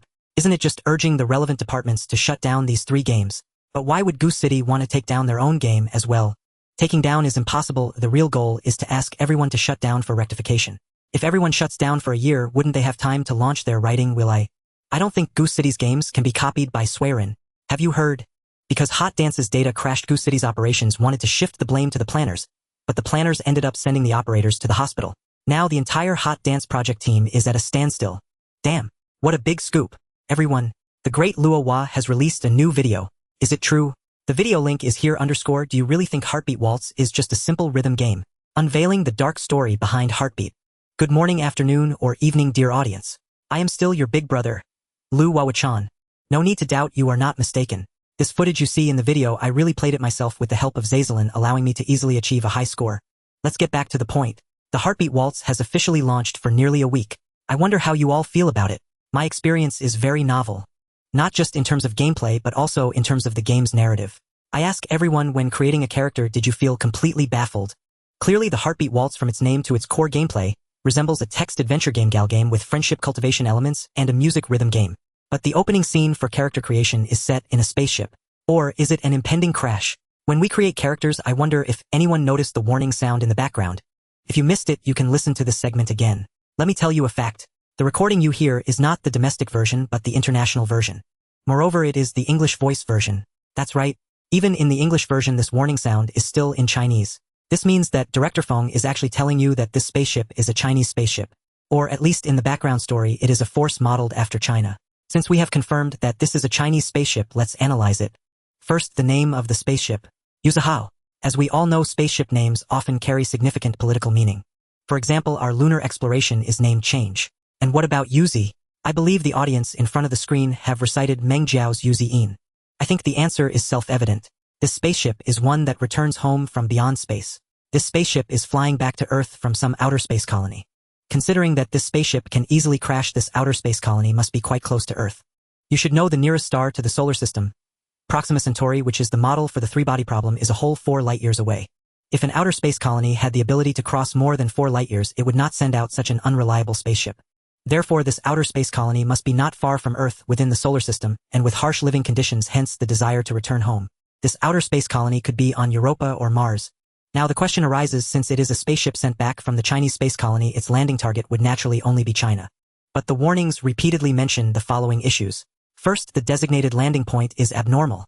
Second, the planet's rotation is abnormal. Third, the planet's gravitational parameters are abnormal. From the first point, we learn that the most likely designated landing location is China, but what exactly happened in this storyline? What caused the spaceship to be unable to land? Secondly, the gravity and rotation of a planet are usually constant. At least on a scale of billions of years, they do not change. Why have these two parameters, which should be unchanging, changed in the story? Let's set that aside for now. Let's discuss the later parts. Alright, how our protagonist lands and enters the Golden Academy is not directly explained in the plot. However, there are a few plot-related items in the character's backpack. For example, the admission notice from the Golden Academy. Unlike Hogwarts notice, this one has a very stern tone, even stating no mistakes allowed. The only effective clue it provides us is the date of August 20th, 1782 of the Holy Calendar. What this Holy Calendar is and which year corresponds to the Holy Calendar year 1, we do not know. But we can clearly understand that the overseas colony only gained the capability to launch an unreliable spaceship back to Earth after nearly 1800 Earth years. And during these 1800 years, humanity on Earth has regressed to the level of the Renaissance. Alright, let's turn back. Let's talk about the characters in the Heartbeat Waltz. I wonder if you've noticed that only the protagonist has black hair. Everyone else, whether it's Zazalin or aristocrats like In Lijia or even the servants and attendants who make cameo appearances in the plot mostly have blonde hair. And there are very few with red or white hair. You should know that whether it's blonde or red hair, they are recessive genes. In the real world, only about 3% of the population has natural blonde hair. Many of the blonde people we imagine in the West are actually dyed. The most common hair color in this world is still black. So why? A group of people with recessive genes for blonde hair would become the main race of the empire. The answer lies in the school song we hear when we first enter the Golden Academy. It is written in Icelandic. Even in versions with other languages such as English or Japanese dubbing, it is still an Icelandic song. And the Icelanders happen to be a country predominantly composed of blonde people. This means the entire empire's population is actually descended from Icelanders. We all know that Iceland is a remote place near the Arctic with a total population of only about 370000. What exactly happened that allowed the Icelanders to survive? We will set aside this disaster for now and talk about where our protagonist lands. The place where we land is definitely not Iceland, because we can find the geographical records of the empire in the Golden Academy Library. The empire governs 13 fiefs which cover a vast area. The northern Naluya fief is near the dark castle of the werewolves with nearly 4 months of snow each year. The southern Hylar fief is near the elven court with a rainforest all year round. Such drastic geographical changes are clearly not something that the small land of Cricket Iceland can have, even its nearby world's largest island. Greenland cannot. Smart viewers must be guessing about the land beneath our feet. But don't forget the spaceship our protagonist is on mentioned designated landing point is abnormal when it landed. If the empire were on this land of China, it would contradict the designated landing point is abnormal. Can anyone guess where the empire might be? The answer is Antarctica. If you stay in the lottery pool, you might draw the vampire siblings Snow and Renata. Snow will tell you that further north of the werewolf territory across the Cape lies a dark continent, where an ancient city lies frozen in ice with countless towering towers reaching heights of thousands of feet. Renata will tell you that she once led an expedition fleet crossing the frozen lands heading north to reach another continent. If your affinity with the elegant vampire Renata is high enough, she will reveal more secrets to you. She will tell you that on that continent towering towers are everywhere, yet it is desolate with only wild beasts roving.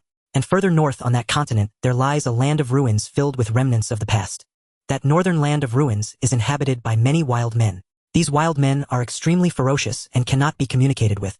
Any tribe that sees their sailboats approach the shore will launch an attack with all their might. Of course, Snow and Renata, the vampire siblings, are only hinting at part of the information. The actual concrete information is found in a side story from the second volume. To avoid spoilers, I want to elaborate on the plot details. In short, after the protagonist arrives at Andwa, they will be invited to participate in a continental exploration conference after a series of adventures.